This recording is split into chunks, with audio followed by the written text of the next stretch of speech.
And I know say a lot of people them, they be hurt. Many of them, they don't support me and they don't get to a point. I mean, I can understand only well somebody who supports you, supported you through and through, and then you just deny for talk, you deny for come out, and then the person, they feel frustrated and, of course, start to draw your own conclusions. You know, the help when you get a few social media superstars where they really want to make themselves superstars. So they go fabricate anything, go talk so that may they get a bit of visibility. But those are the price. Those are the things we have to deal with. That's the price we have to pay. For that June, when we get this discussion, I will discuss Derek, Yan Mangang. They will be strongly of the opinion, say, we make we wait until Nalova don't leave Nigeria and is in safety before we talk anything.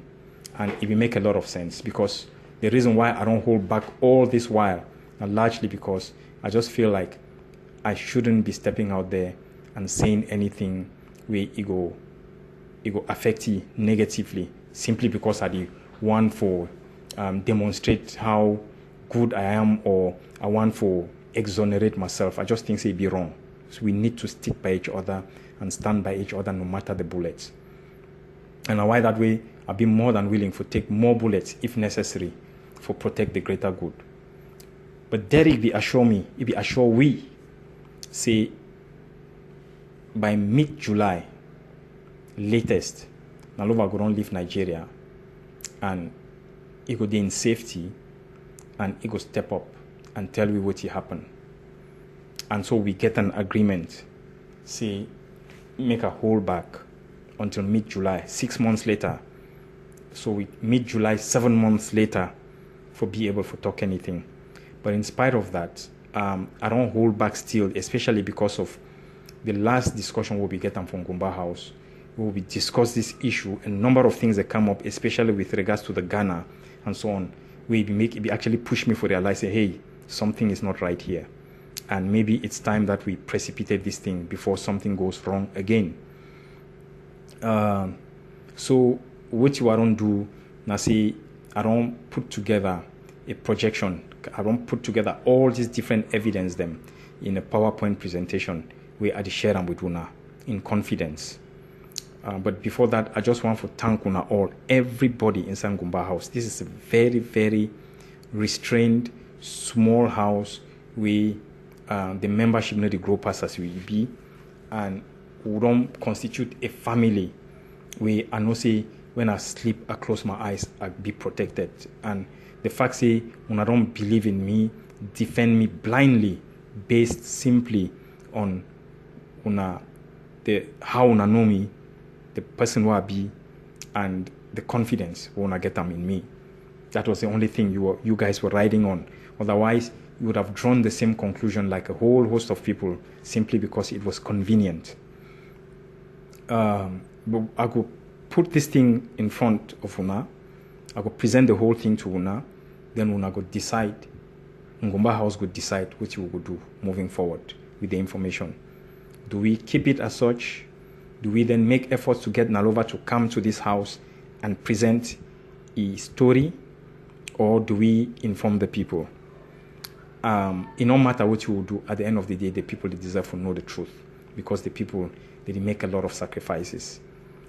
But at the same time, if the truth go hurt the struggle, if the truth, now what we go tell the truth and then it go rather destroy the struggle, let us rather hold it back. We listen to it, we establish the truth, and then we decide on how we want to move forward with it, even if it means being able to project a version that will help to protect the greater struggle and make sure we will win this thing. But as I don't always talk, make all we will be prepared to take bullets. And if bullets and more bullets and falsehoods and all the stories where they only talk, that is the price we have to pay to eventually gain victory, then so be it. So now based on that, I think say we're going to make the decision, but at least I don't finally keep my word, and I'll be sorry so I don't hold back for this long. We are not the one for come forth, tell Una, or at least make this presentation with evidence. One thing will be clear for me, now see, this presentation be very important right now, because there is a clear and present danger, and we need to minimize the risks. The last time we discussed, as we know, we don't get discussion about the agents and where they don't come into Mzanzi over the past few weeks with a specific mission. We will be aware to say the contract where Yaoundé don't offer South Africa on the condition, say South Africa deliver SCBC and South Africa deliver we. So while we deal with all these risks, and a number of people them inside leadership way, them either consciously or unconsciously they actually play into that agenda, we need as much as possible to minimize the risks. And I think say part of the reason why I don't finally decide to do this now, because I see the risks within we. There's nothing as bad as sitting and thinking that deep within this same house, we probably are the most solid house inside this whole struggle globally, will get compromised. For me, that is what worries me the most. Under normal circumstances, I'd be supposed to give this information to a commission or an investigative team. But as we know, Sako had no intention of getting to the bottom of this thing. His interest be only been about consolidation of power and destroying anybody who is seen not to toe the line to what he's trying to accomplish. So it'd be unfortunate, because I really feel say if they get seriousness in getting to the bottom of this, it will help to get even more information where right now, even with me, I don't really know the answers. The last time I talked with Derek argument began as say Nalova be on the plan for make a public statement, but with the statement what that Ojoe Mangang be go do it no go really make any sense anymore for Nalova for make the public statement. But you see, that's my problem. I'm not interested in the public statement. The public statement now a statement where you put them out there because you want to appease the population, the angry population. Me, I'll be interested in the truth. I want to know what happened. So Nalova can decide whether she wants to talk to the public or not, but she has to talk to us, to me especially, because if one person they don't receive the bullets, all the insults, soiling his name, but still I don't do everything for protecting name, protecting integrity, because I feel say at the end of the day, the least she can do is tell us the truth. Now, if she's not telling us the truth, then I'm sorry. So I go start with the projection of this PowerPoint, and unfortunately, I go do something where I never ever do before, and where I don't always frown upon the fact say somebody if you take private messages between you and another person, share them with a third party. I just think it'd be wrong.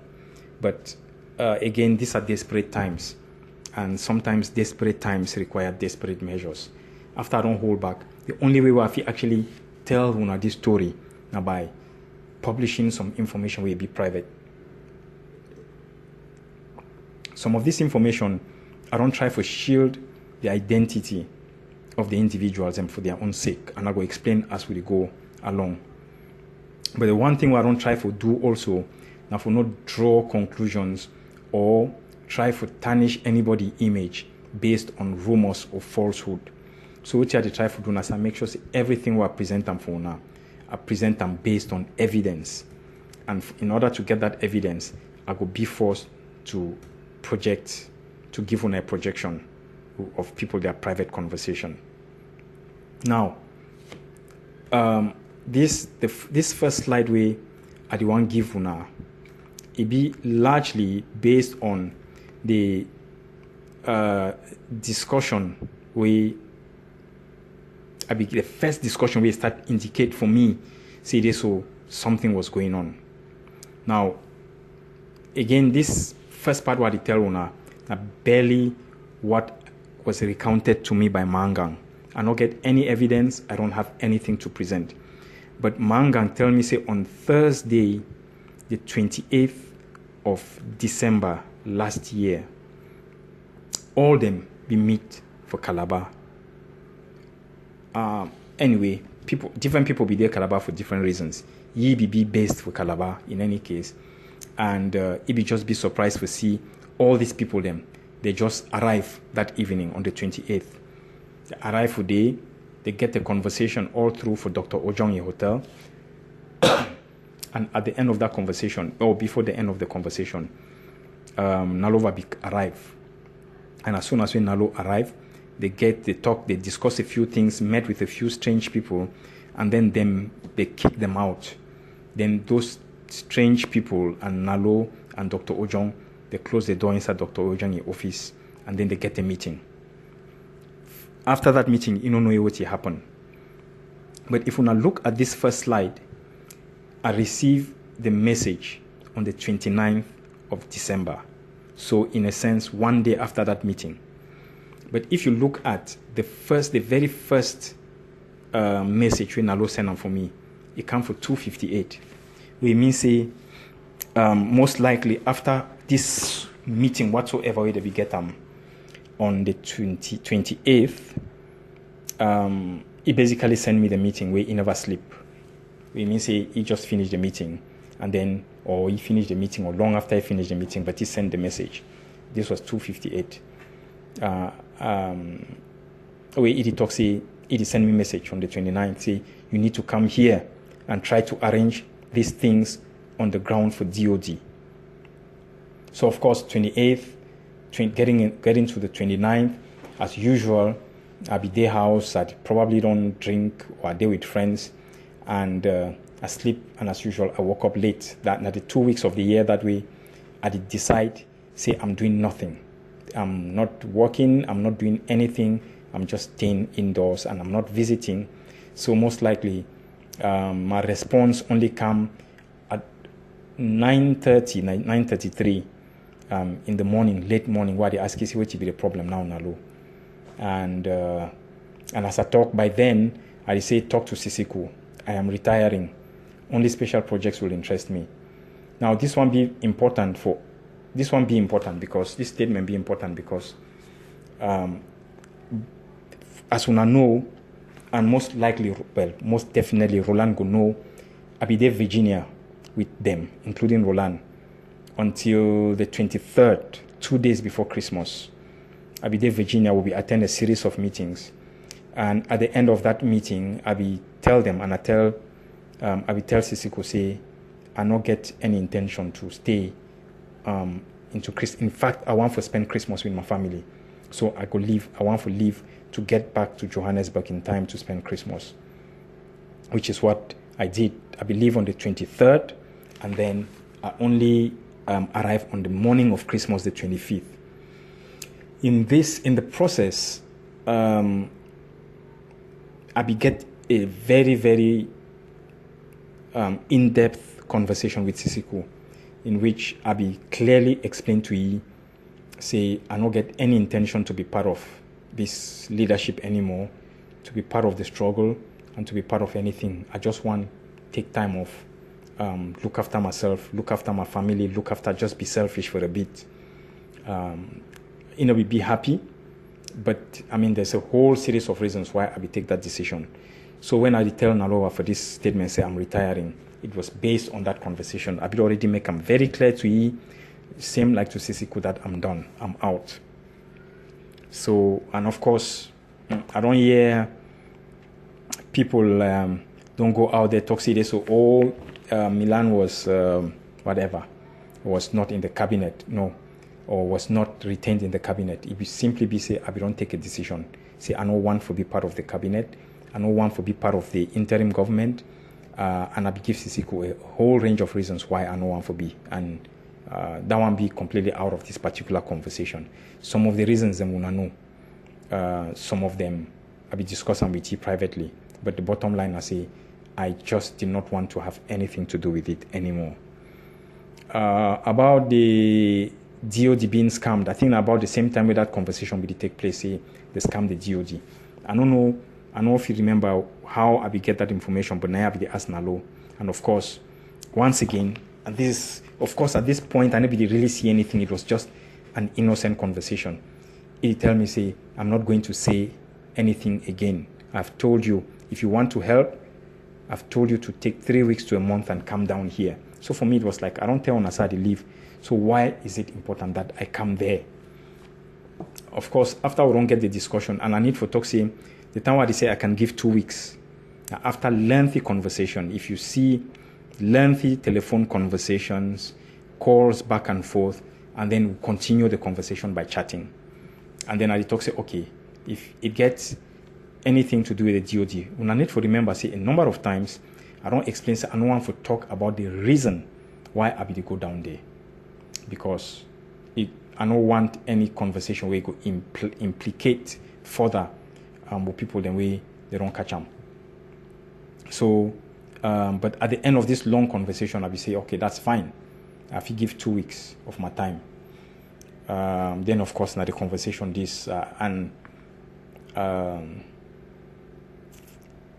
basically, Nalobi decided to come down after New Year specifically, but also say they raise some money. And of course, he will talk about the camp. So, my position anyway, begin to say, by the end of January, I'm done, I'm out. And in my conversation with Sisiko, we don't agree, say, instead of passing out a message where they say, I'm out and I don't want anything to do with the interim government, it'd be better make a column saying a sabbatical. Because taking a sabbatical is basically taking a bit of time off. After a few months, probably you have a new leadership in place. They are doing a good job. I get forgotten. Nobody really cares about me, and the struggle moves on. And of course, I'll continue to do my contribution, be it financial and giving ideas here and there, or deciding what I want to do. But the one thing I want to do is to be part of an established interim government. And I will give a whole range of reasons. So we've been based on this, me and Nalova will get this conversation.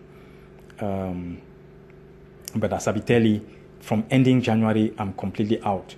By then, I will already decide. And in fact, by the time I want to get this conversation with Sisiko, I will know say he would do his very best for persuade me for stay and make me feel guilty of abandoning the struggle and so on.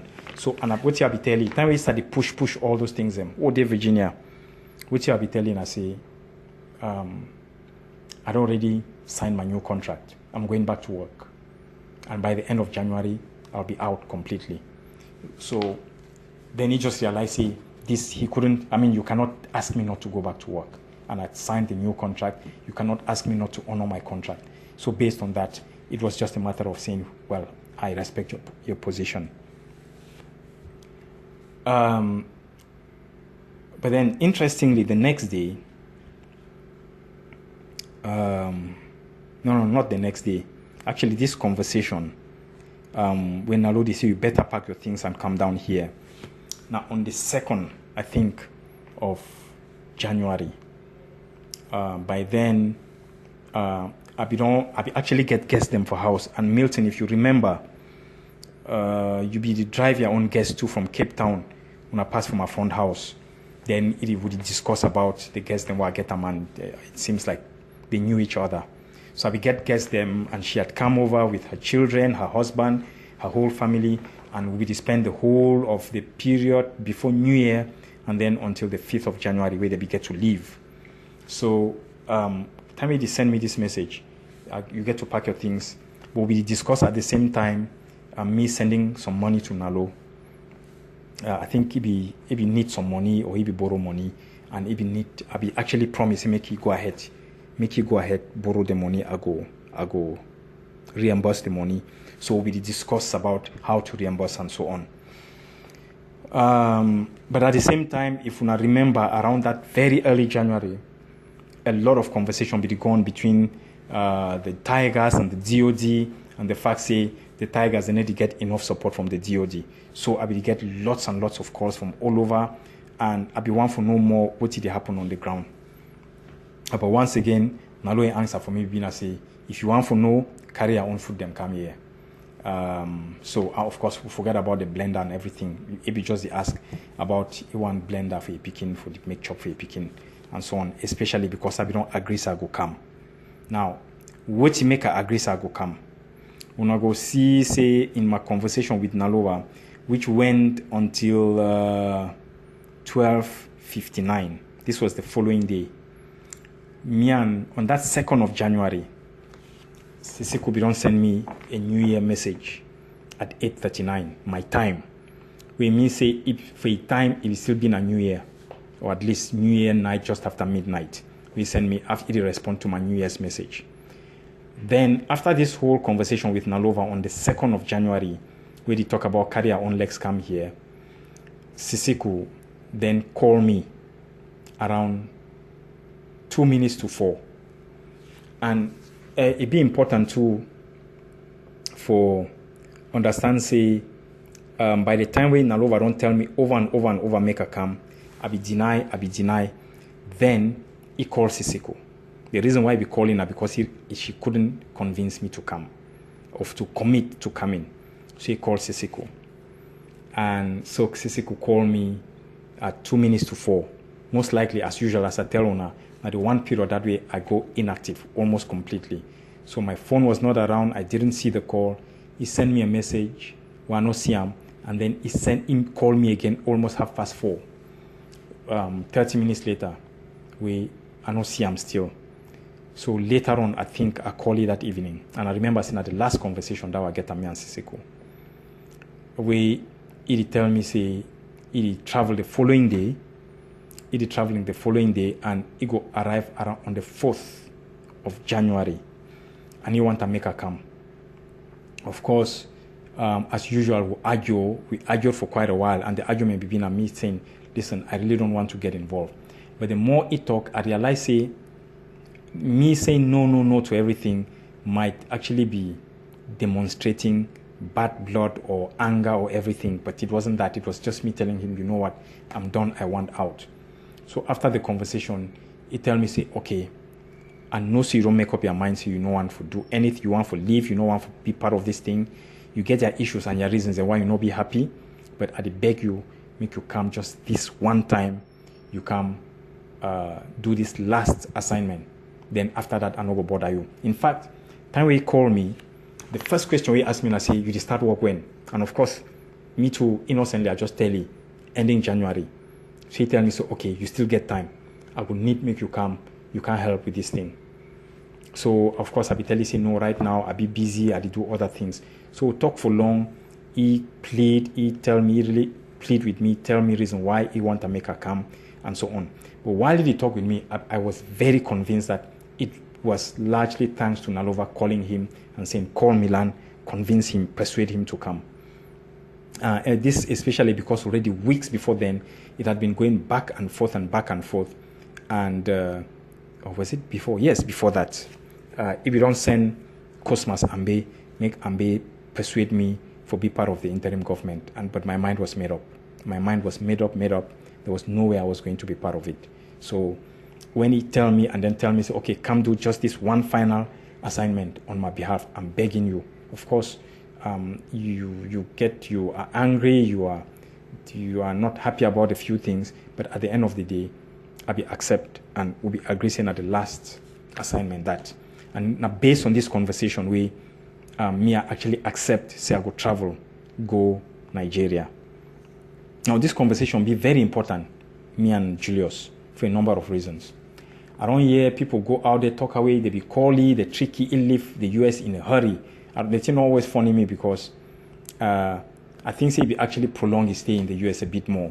And when me and him we talk this day, a number of things that stand out. One, his trip was well planned, long in advance, even before I leave the US. I be know more or less the date when he'd leave. So that talk where some people don't go out there say, oh, they be tricky, they make you leave in a hurry. I don't know side they come out with that one. The second thing, I say, when me and him will be talk this day, not once did he mention the fact that he was planning to have a meeting in Abuja. At no point we didn't talk about a meeting. And I feel assured when I say if Sisi could be the plan to organize a meeting in Abuja, if you tell me. If you tell me it's a meeting day, make I attend the meeting or more meet for day. He didn't tell me. The only thing he tell me I say, make we meet, we will discuss further about this assignment what I get to go do. And we will discuss further about all this small haggling maybe they happen between this group of boys. and then we'll discuss also about some of the leadership issues then. We'll actually agree on decisions the way it will need for be made. And I'll be telling you, okay, I can give him a point of view when I come. And in fact, I call one of the people then for US. I tell them, say, listen, I did travel. When I travel, I go meet with Sisiko. Now, based on that meeting with you, I go know what to be position and what to be decision. Then I'll come back to you. So one, there was no meeting planned, not as far as I'm concerned.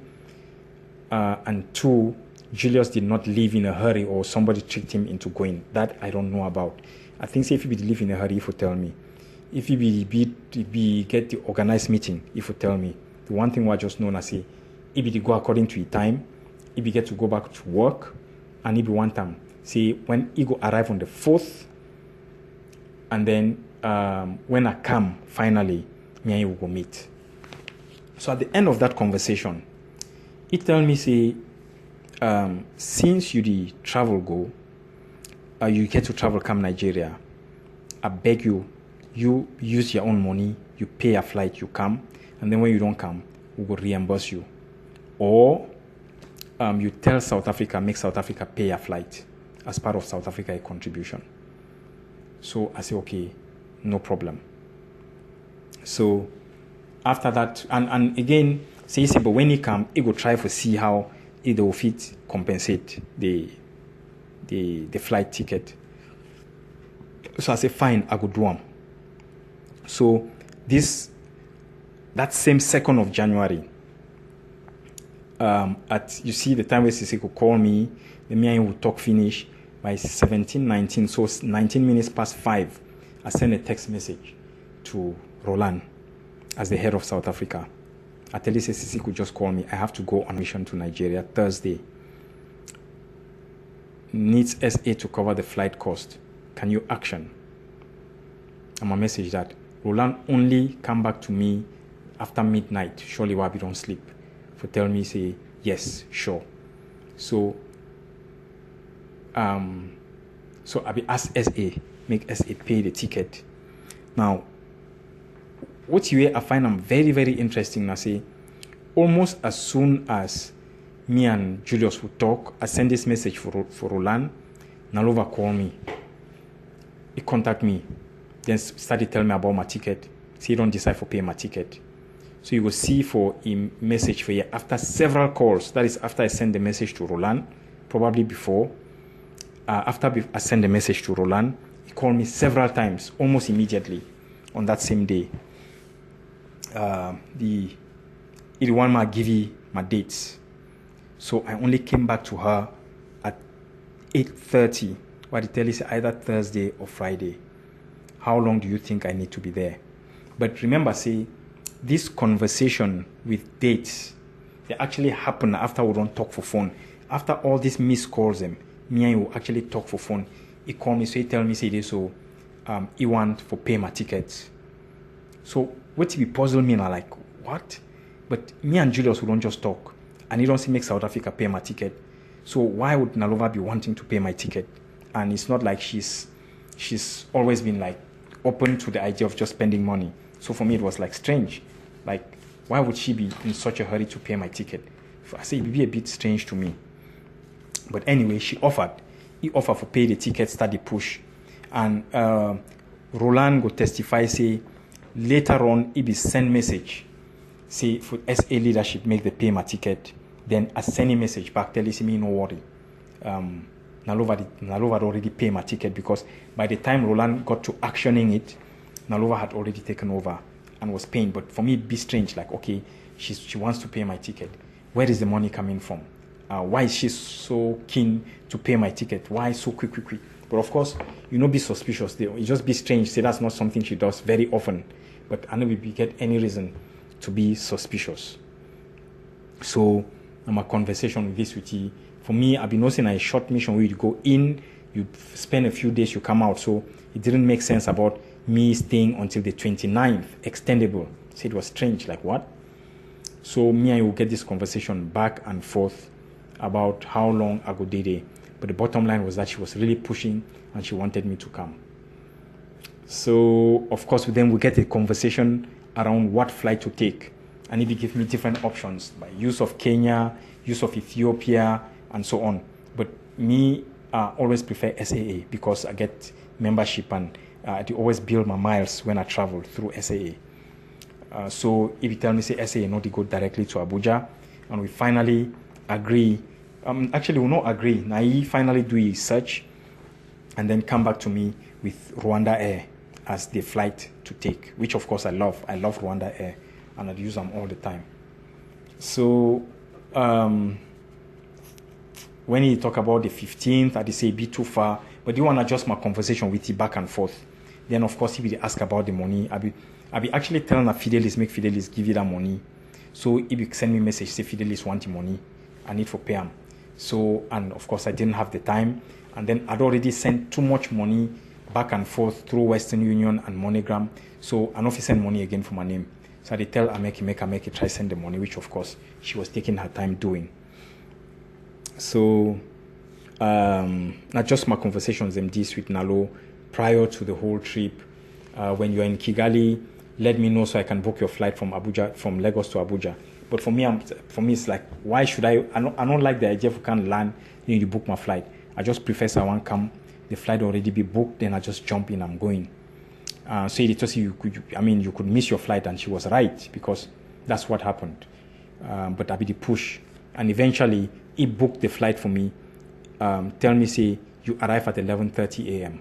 in the morning. So I will get to leave on the morning of the 5th, and then I will arrive Lagos at 11:30. So please check your mail to confirm. So now when I see the day when I get to travel, I don't know why, but all of a sudden it was too close. Like this conversation we are getting on the 3rd, and then it's like, I think the 3rd or the 2nd.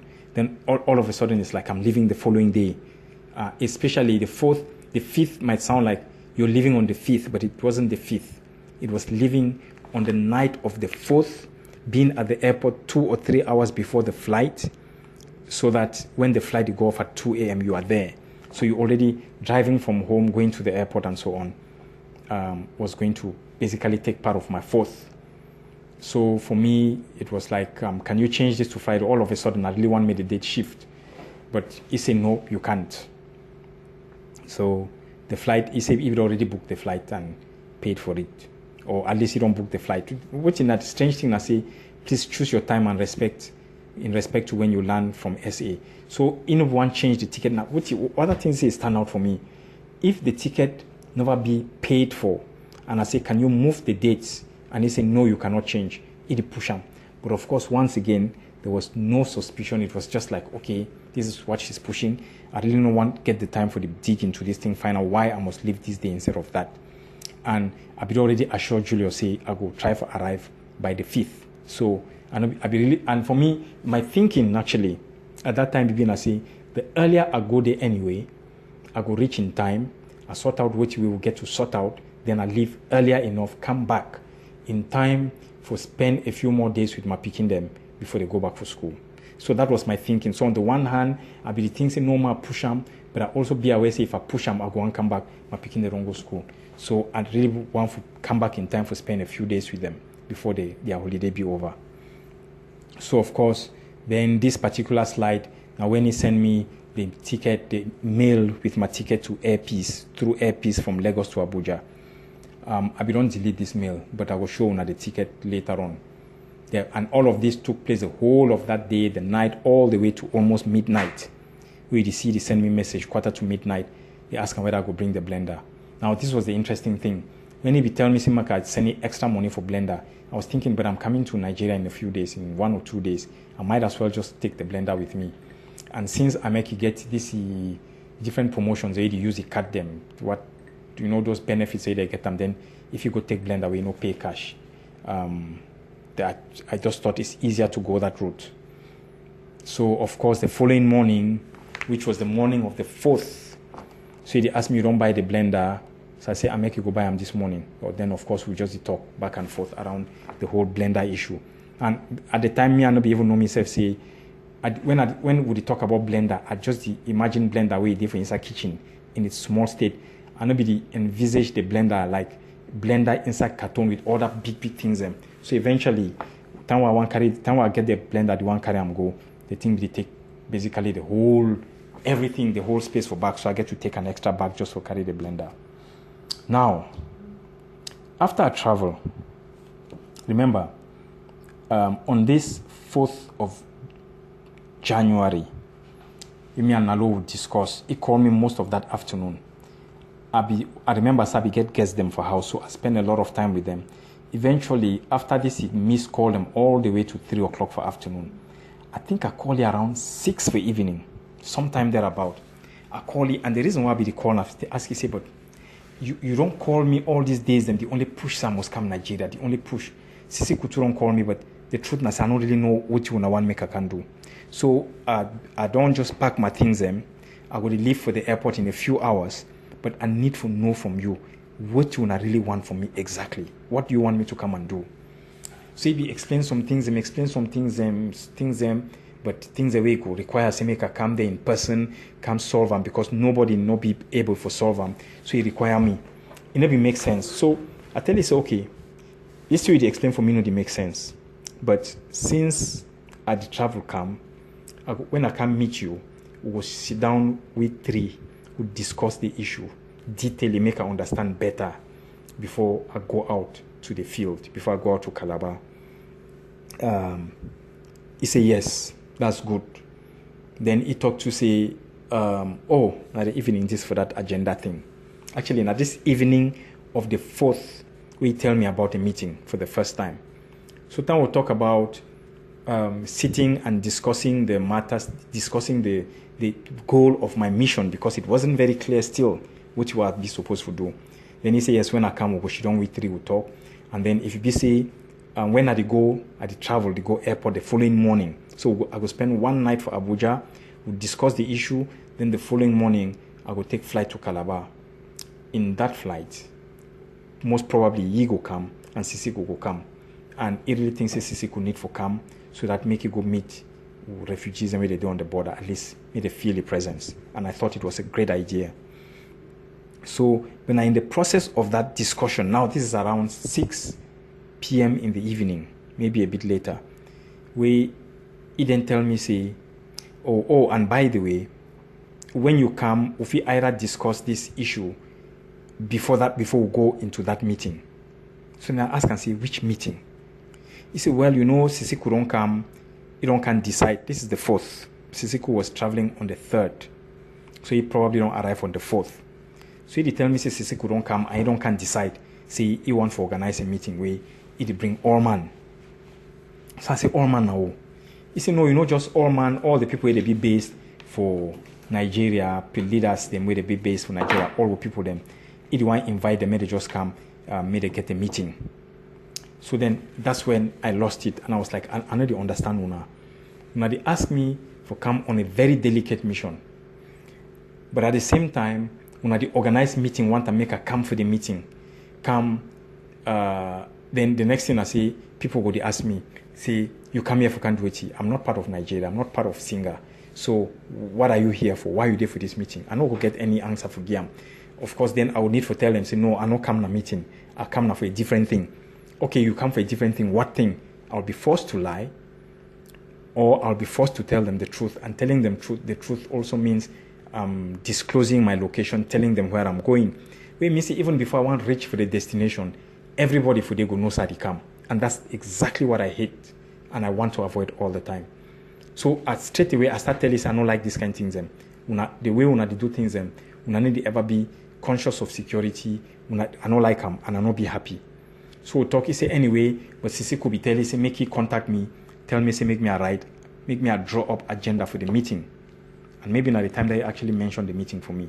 So I say, meeting? He say, yes. I say, what meeting? He say, no, Sisi could just say, he want to invite people then, so make me a draw up agenda. So I say, but I draw agenda on what basis? Number 1, I'm not a member of Singa. Number 2, I'm not even a member of the IG anymore. I'm not even be a member of the IG. I'm not anything. So why me I will draw agenda for meeting? And how I will do draw agenda for meeting? One office know me what the meeting be about. So you say, no, Sisi could just tell you, say, tell me, say, make a draw agenda for the meeting. So I tell you, say, anyway, tell Sisi could say, me I no go draw me agenda for the meeting because an office know what they talk about. But I be talk so knowing. See, maybe Sisi could talk anything, make a draw agenda. Anybody we don't work with Nalo go know. All na know. So it's funny because after we get that conversation, then me and Ameki they laugh. I tell Ameki say, surely they don't organize their meeting. They don't tell Nalo say make he drop the agenda. And he don't tell me say make me a draw agenda. But he need to ask himself, say how me I go do draw agenda for meeting one office know what the meeting be about. So now the first time that I hear about meeting, but it didn't really stick in my mind. I just push them out. So after that conversation, of course, at about 11 p.m., we travel. I make you go drop me for airport, and from airport, I wait my flight. He go drop me around 11. We leave house around 11 p.m. just before midnight. Reach airport, he drop me go, and I want to make it really go back before midnight. Then I go just stay for airport. So at the airport the whole of that night, and that strange thing, I don't hear people don't go out there talk so I be miss my flight and so on. I no be miss my flight. Actually, the airport almost all we for here, we don't travel, we don't use that flight. You do go airport, you did it, flight they finally leave for 2 a.m. or so. So at the 2 a.m. nothing, 3 a.m. nothing. So they actually go sit somewhere, sleep do me. I want shake, all man be already board the flight. At the time that way, I actually go join the queue. The queue don't almost finish. So by the time we want take off from Johannesburg, I think time it don't be 4 a.m. We mean say we will be just about 2 or 3 hours late for the flight. So time we will land for Kigali. Once again, anybody who don't take those flights will know say very often when you land, sometimes you reach safe, you need to even go for the waiting for that reception area. You just come out inside plane, they put you inside bus, take you go straight to the next plane. Where the plane where they take flight from Kigali to Lagos. So on this day we arrive very late, probably after 6 or maybe 7, I don't know if you remember. So arrive late, go into the airport terminal, we'll check in into the terminal, and then the people they would wait. That day we'll be wait so long so they even Rwanda Air take all we go down for restaurant. When we get to the on that flight, go give we breakfast because there were no planes. The plane was not there. We already missed the plane we normally leave from Kigali to Abuja, to Lagos, and then we'd wait at the next plane we come out Dubai, can pass through Kigali, then go Lagos. So we waited, and you will see for this particular slide, I then send message from Nalova for 17 minutes past 10. Say, I'm going to arrive Lagos 3 hours late. So, of course, I remember this message that I sent them very well because I don't wait for that reception, for that lobby, so the terminal. So until the time they don't finally call we say we could go enter plane. So no one lost the signal, the Wi-Fi, airport Wi-Fi. So at the time I reach for that door, I tell them, say, hey, I need to send some urgent message. So they hurry everybody, make everybody go. I tell them, say, they give me 1 second. So I stop for there, I type this message, send them for Nalova. Then I wait until I see the tick. Then I rush, go into the bus. So of course, after that, I went into the plane, and we only arrived that afternoon for Lagos. By the time I reach, Nalova, we don't see my message for 11:19. We say, wow. Now, question, and this is the first time that I'm seeing any information on this meeting. And once again, being sent to me. One, I wasn't supposed to be part of the meeting officially. But Nalova sent me the venue of the meeting for 12:38, that 5th of January. Well, I know for the first time, say, meeting time is 5 p.m., Nera Hotel, everything address. So, time I land for Lagos for that maybe 3 o'clock in the afternoon, I will check them. Then I realize, say, Nalova don't send me this message. Really tell me the venue of the meeting. So, but of course, at this time, it's sent out for 12:38, but I only saw it when I landed a few hours later.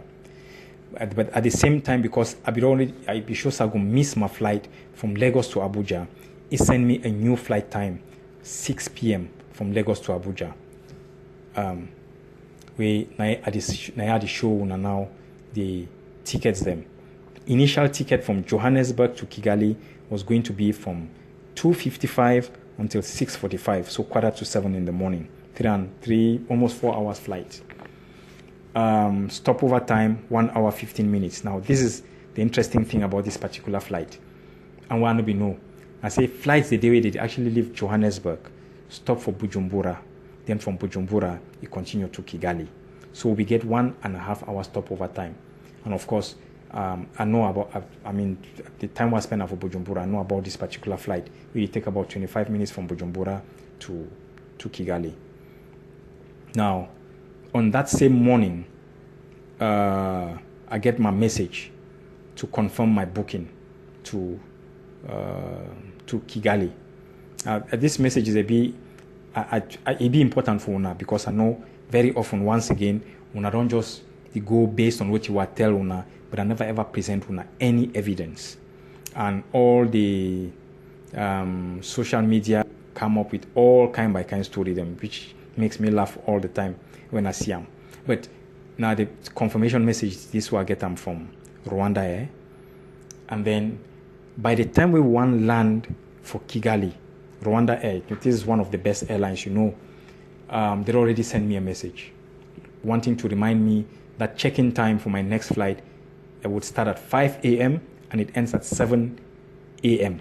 Now remember, Saron tell Una, my flight will get to land for 6:45. Which means you barely get 15 minutes before check-in time ends. And why that way, often when you reach for that airport, they need to even leave and you go to the terminal. They take you straight from the plane, put you inside bus, drive you straight to the next plane, then you go in. So from the time that I landed at 6, or I should have landed at 6:45 to the end of check-in time, I would have not had the time to go to the terminal. But on this particular day, they take we go terminal and I go stay for that terminal for hours. We may say from Johannesburg, I'd already lost about almost 2 hours with the flight delayed. And then for Kigali, I lost about 3 hours with the flight delayed. So that's about 5 hours already lost waiting at the airport. Then, of course, after this message, I get a new... Then under normal circumstances, my next flight be supposed to leave Kigali at 8 o'clock, reach Lagos at 11:30.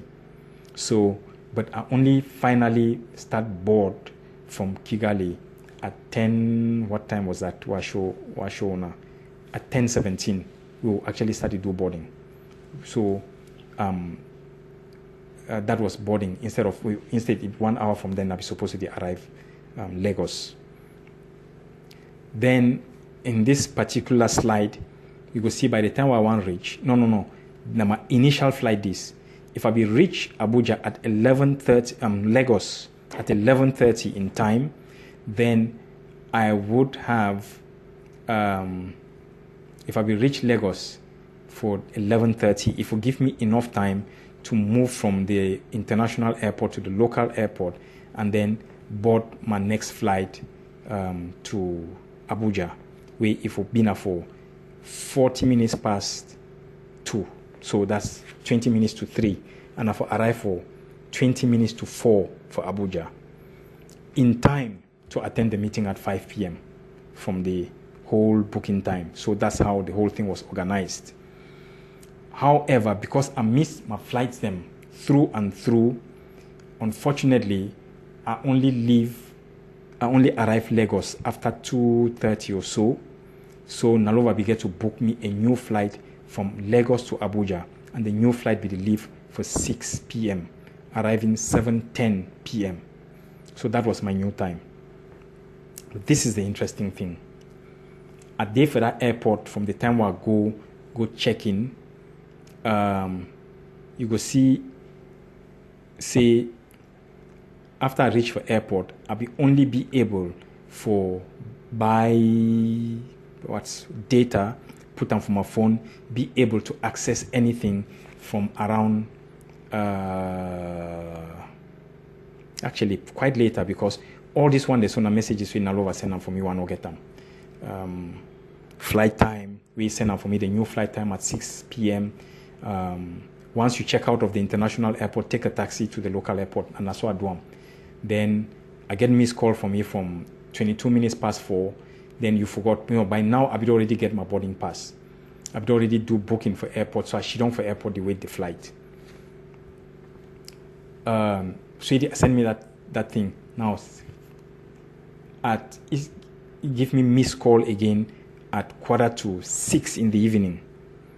So what's that? 44 minutes later than the time where that meeting we get to start for 5 o'clock for Nera Hotel. Then at 17:51, I send a message saying I wish boarding pass now. The strange thing being I say by then I would already collect my boarding pass. A day for the terminal waiting for boarding. So they call me, but since he buy the ticket, put my phone number, they call me over and over. They tell me, say, make it tell me, say, make I can't take my boarding pass. And the reason is because when I go stand for line for collect my boarding pass, that woman, they give people their boarding pass them. Time we reach for my turn, again, another interesting story this again. Time we reach for my turn, that woman try to print my boarding pass, paper don't finish. So he tell me, say, paper don't finish. Make her go, she don't wait. He go get paper, put them in them, print them for me. So I waited and I didn't see her. So after I don't wait for a while, I go for the next counter, go give my details. The person just print my boarding pass, give me. So I go me through. So later on, that woman come back, then they find me, for give me my boarding pass, they see me. So they call, of course, the phone number will be put, with Naluva began when I own number. Tell me I can't get my boarding pass. So she was calling me back and forth. We get this conversation. I tell her I don't get my boarding pass. I actually wait now so now for board. So he tell me, say, make her go back, go check. So I tell her I no go back. Through and through, so finally they call my name now for loudspeaker. Then I go back for reception for that not boarding gate. Outside that woman that she don't give ticket. I go there, then go see the woman. Then me and will talk, I explain for you, show him my new boarding pass. So he destroyed the old one. Then I go. But while we get this conversation, then send this thing again. Now, one of the major reasons why we go now because of this 39 boys, where we don't catch them for Taraba. And I don't get a conversation already with a few of the guys.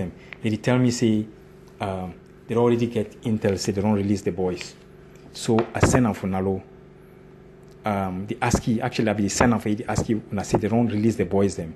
Then he said, no, they never release them. I said, but I get information, say they don't release them. He said, no, they never release them. Then at exactly, for this slide, at exactly 7 o'clock for night, for evening, Nalova sent me this agenda. So it was a strange agenda to me. So now when I write, I'm saying, what's this for? It's an agenda for today.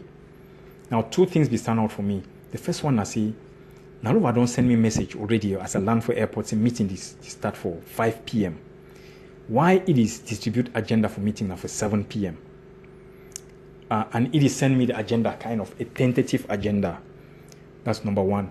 The second key thing be I say, but now which kind of agenda we is sound more like the agenda of a cabinet meeting. Because now cabinet is when we talk about education, restoration council, intel, economy and finance, that's cabinet meeting. So for me it was strange. And when he tell me about that meeting for Nigeria, my understanding kind of was that this was a single meeting. Sisi couldn't tour, he don't travel all around. He's gone all over. He's come back to his constituency and he is going to meet with them and brief them on his trips. That was my understanding when Nalova be even tell me, when I be tell me about this meeting, he say you don't invite all people them. So I be thinking, say, if not people from Nigeria, then that's a Nigerian meeting. It cannot be a cabinet meeting. So when he sent me this, agenda, for me it was a strange thing. So I asked him, say, what's this for? It's an agenda for today. Second strange thing was that the agenda was coming 2 hours after the purported meeting.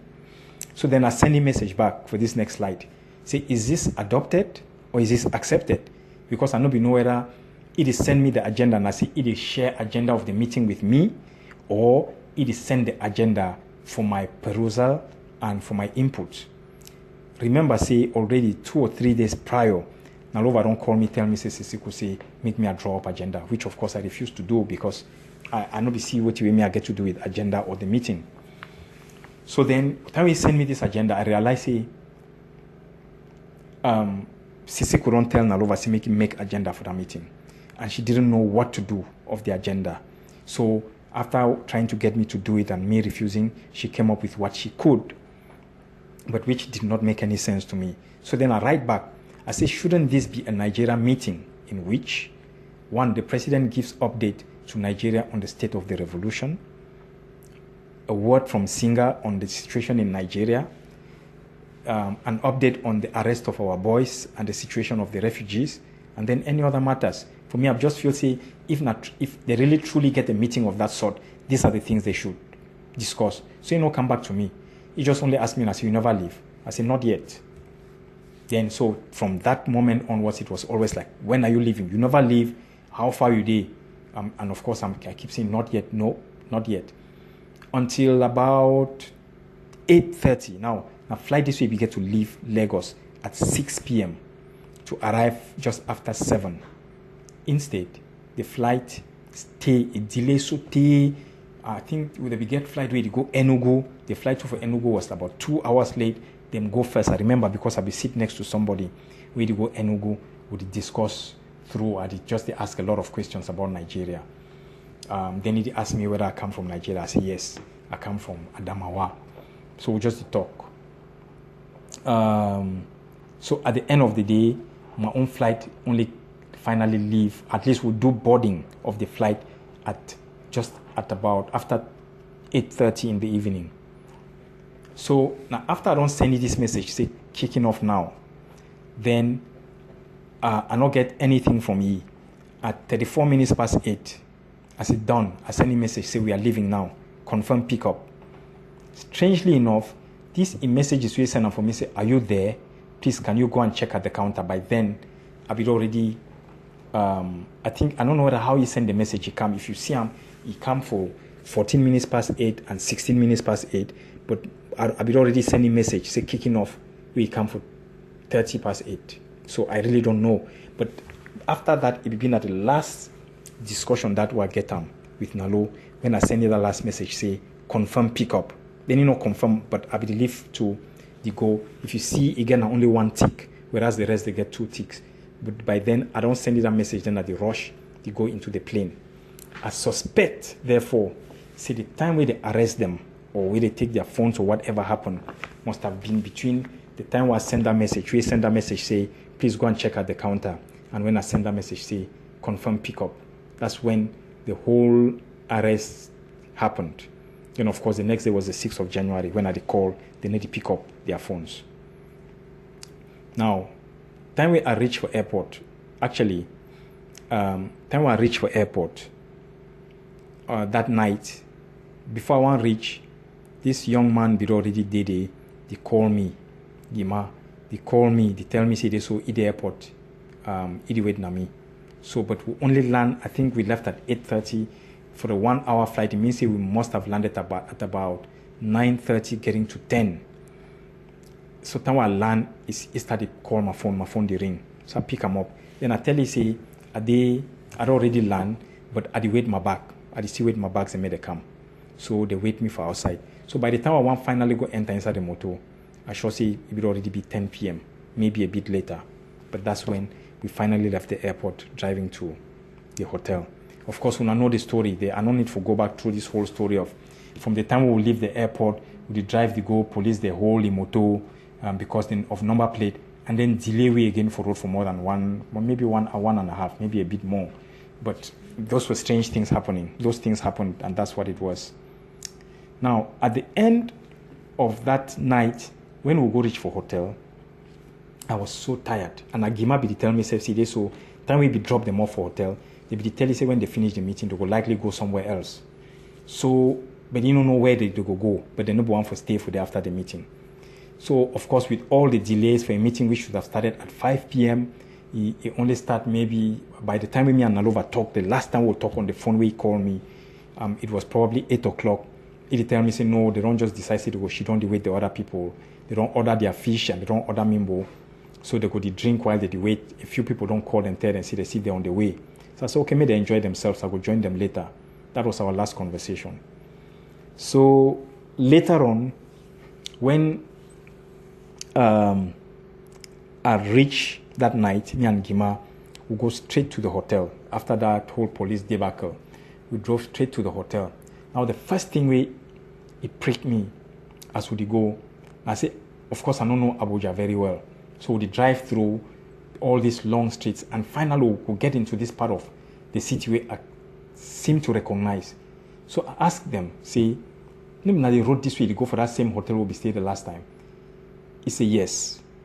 Of course, I know be happy about. And for me, it was like, why would you go and have the same meet as a people in the same place over and over? But I know be talk nothing. The thought just crossed my mind. So we drive through, they go drop me. When they go drop me for hotel, we go, I just drop my bags them straight, then go, and I don't already talk to one. I think when I know, say, as I reach today, that girl, then we see we two come. It asked me whether we will take both rooms. So then I'm confused. I asked him, say, what do you mean by both rooms? Because they asked me at the book, now which room, I tell him my name. He say, no, see my name. My name no there for a computer. So I tell you all my names, and he say, you know, see my name. Then as we almost one go, he say, Nalova. I say, yes, oh yes, Nalova book me. Then he say, don't see him. Then as we say, would you take both rooms? I say, no, we'll take just one. So I think you think, say, Gimatu could stay. So I say, no, I will take just one. So he give me. After I go drop my bag, we go behind the hotel. Go look all around. Go, and that place is a very big place with nightclub, with several bars, restaurants, everything, dance place. So I go there, me and Gima will go from one place to the other, check in, out, look everywhere. There was nothing. He tried for call. I think that same time we'll reach now, he tried for call. None of their phone, they need to get them. He called Henry. Henry phone need to go through. Call the phones they need to go through. So he say it be strange they need to answer their phones then, but maybe as they be telling, they're already finished, since now already past midnight, they're already finished, they go them. They don't go for who side they be go. But you know, since you know if you get them for phone, you don't really know who side if you don't come or go. So I tell you, say, no, me no worry. The way I don't tire, I leave my house for 11 p.m. the day before. Now I already past 11 p.m. the following day. I don't travel. And I never chop most of that day. So I really prefer for just go sleep me. I will see them for morning. Where if they wherever they be go, when they come back, I will see them. So that was it. So they drive them, go then me, I go climb, sleep me. So of course with all that tiredness, I sleep the whole night. I wake up very late. So when I wake up, first thing I panic. And my panic begin, I say, these people, they don't surely wake up, they try for call me, they need to get hold of me while they sleep. And we'll be supposed to meet and then leave to Calabar. In fact, the idea begin, I say, we'll be supposed to meet that evening so that the following morning, first thing I catch the flight to Calabar. So my worry begin, I say, these people don't spend money, pay flight, and then they call me, they need to get hold of me where I sleep. So the first thing we're doing is I pick up my phone, I check them. I don't get any call, nothing from anybody. This is like past 9. So I then sit back, I call, now my phone no go through. I call, Sisiku, phone no go through. I don't be even bother myself for call the other people then, because in any case, if they just come to a meeting, they don't surely come attend the meeting, go them that same night or something. So that's, and secondly, I wasn't coming to see them. So, and thirdly, I actually know one time so they come, go do what they do, then at the camp people know so they're around. So it just made a lot of sense to avoid everybody go and do what I'm doing. So I call only the 2 people I know say they be no so they come. Both of their phones they no go through, which I found strange. But anyway, I just decided, so, okay, I'll give myself time. I'm sure if they sleep, they don't go out the whole night, they will surely call me when they finally wake up. So I sit there, I started working. Pulled out my laptop and sat down. I was working all through the morning. They make a few calls. So at some point, I want to check my phone. I see several missed calls from Ameki. So I know see generally, if you call me, no get me, go leave message or something. But calling me several times, that was strange. So I call you back. So he tell me, say this, so he don't get a call from Lillian, Sisikwe woman. And Lillian, the one for find out whether me are they okay. Because all the people the way Sisiko become, go meeting with them. You don't call them, you know they get hold of them. And Sisiko too, you know they get hold of you. So now the first time that we meet her, she say, hey, then something is not right because me too, I don't call, I know they get you. But of course, I never know what if I do. So I wash immediately. Go to the back of the hotel for that restaurant. I go order chop.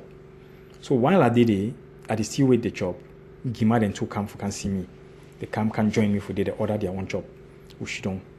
As we wait the chop, now there this young man then start tell that story about how they see how they can arrest them.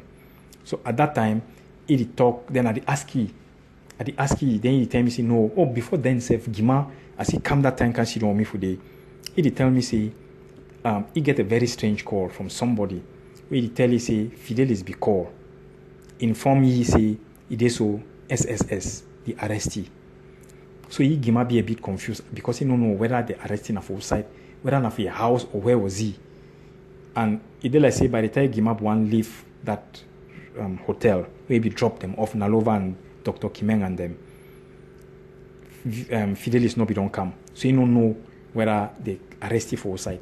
So as he narrate that thing for me, now there this guy talk about that thing. Then all of a sudden, a number of it started to sound really strange. Like on the one hand, they arrest Fidelis by the SSS, then will not be able to get hold of Sisiku and Nalova them, and then finally that young man then he talk about the arrest them that night. Then all of a sudden it made sense. The whole thing came together, and based on that, immediately we take out the phone them, we start the call. They make calls them. I never really want them to disclose the names of the people in a way we make calls to, because some of them are some really high people, then we don't meet them today. And one of them being a bishop, we don't go meet him. After the third conclave, we actually go there, we go meet him. And I know say if we actually keep touch with people them, and specifically we keep touch with Nalova too. So I call through contact you for day. He call he, and straight away he say no problem. He go call the presidency. Now from there, that call they start go for the presidency. Hours later, they confirm for we the fact that they be aware of what don't happen. Say they don't arrest them. They be aware of the arrest and who's away the day, but they don't want to tell we who's at the place there and how to go there. So for me, that was the first thing. I don't hear plenty of people they talk about, a whole lot of stories. The truth, I say, on that night, that Saturday, that plane land. Now, one of the messages I get them, that plane land from Yaoundé. The plane was coming to collect everybody. Because of the whole thing don't go, noise start to happen, they never carry on with their plans. And interestingly, that way I get this message, I see there for Baghdad restaurant. Then signal I make here, tell you, say, listen, I don't just get information, say, these people, they arrest them, I arrest them. So it is so I go call Lillian now. No, so make you give me Lillian a number, because I call he, I know if you get hold of he, make you give me a number, I go call he. So he give me the number, then, but he tell me, say, why you will call it, tell you, say, with you know, if you just hear, say, they arrest people, you just call it, tell you. You're supposed to dig a bit more, get more information, so that when you want to tell you, they tell you something where it makes sense. So I say, okay, that makes sense. So, but now from that moment, we start make calls. I did make calls, demanded they make calls. Everybody was making calls. So people where they know, we started throw just the cast to net very wide. So at the end of this, I then talked with Lillian. I think he called me back. So while I be the call, I know be no say the US. I be actually think say the Nigeria. So now when he called me, tell me say yes, the reason why I know if you get hold of him because he the US. So then I narrate for you everything we around here. Then he say, Milan, we need to throw this thing out there. It has to go public. So I tell you, say, no, we could not go public. This one now lead us them. And it could be a major moral knock on our people if they hear say they don't round up all these people, lock them. It could be an embarrassing thing. So I prefer to make we use the networks and we'll get them. We'll try to negotiate, pay their bail, and move them. So he tell me, say, Milan, this thing, we need to go public. This thing is already out there, so there is no need to hide it. So I say, it don't go out how manage some person know? He say, some person don't put the information for their single forum for Nigeria. So, no need no they for hide them. So I'll be surprised. Now, which person already know about this thing if we only know them now? Now, only later on, I then call these guys and for Nigeria. I ask them, say, now we post that thing for single forum. They tell me, say, na success in Congo. Na he post them. He post and they tell them, say they so you don't hear say they don't arrest the leaders them. Make them investigate. So for me the question was, how did he know? But anyway, at the end of that whole conversation with Lillian, we made the calls, and then from there the cabinet meeting, a whole lot of things that start happening very, very fast. But anyway, all of that not matter right now. I think I don't discuss them previously with Una. Now, and I don't describe a bit of my everything will be happen, what happened for counter when I meet this guy from DSS, not knowing. I don't already describe all of that. So there is very little to talk about in that regard. But what will be important with this particular series of evidence what I give Una. Now say on that night when and again I don't talk with a few people including Lillian. They tell me, say, Milan, what should you do for that hotel? Pack your things and leave. And by then I don't start to feel like something was not right. Then I leave. The time I leave, these guys they go leave me for. I mean, we were changing hotels on a daily basis. We change who side they sleep daily. So about 2 days later, Success Congo called me. He called me, then he tell me, say this, so he narrate for me what did happen. He be very shocked, say this, so they don't start calling him, say, nah, he sell these people. So I say, why did they call him? He say, no, they just calling him for no. Oh no. He say, you know if you understand people them. Something don't come out. You don't even know what did happen. People never even bother themselves for find out what did happen. They already started accuse he and they accuse me. So I say, they accuse me. He says, yes. I say, why they go accuse me? He say, no, but now what it is funny. They accuse me and they accuse he. So I just laugh me. Say, talk. Then I started narrate for me a story. They tell me, or maybe that was the second call, but he didn't narrate for me. They tell me a story, say, he be get reason why he change the house. He get some person where he work for DSS.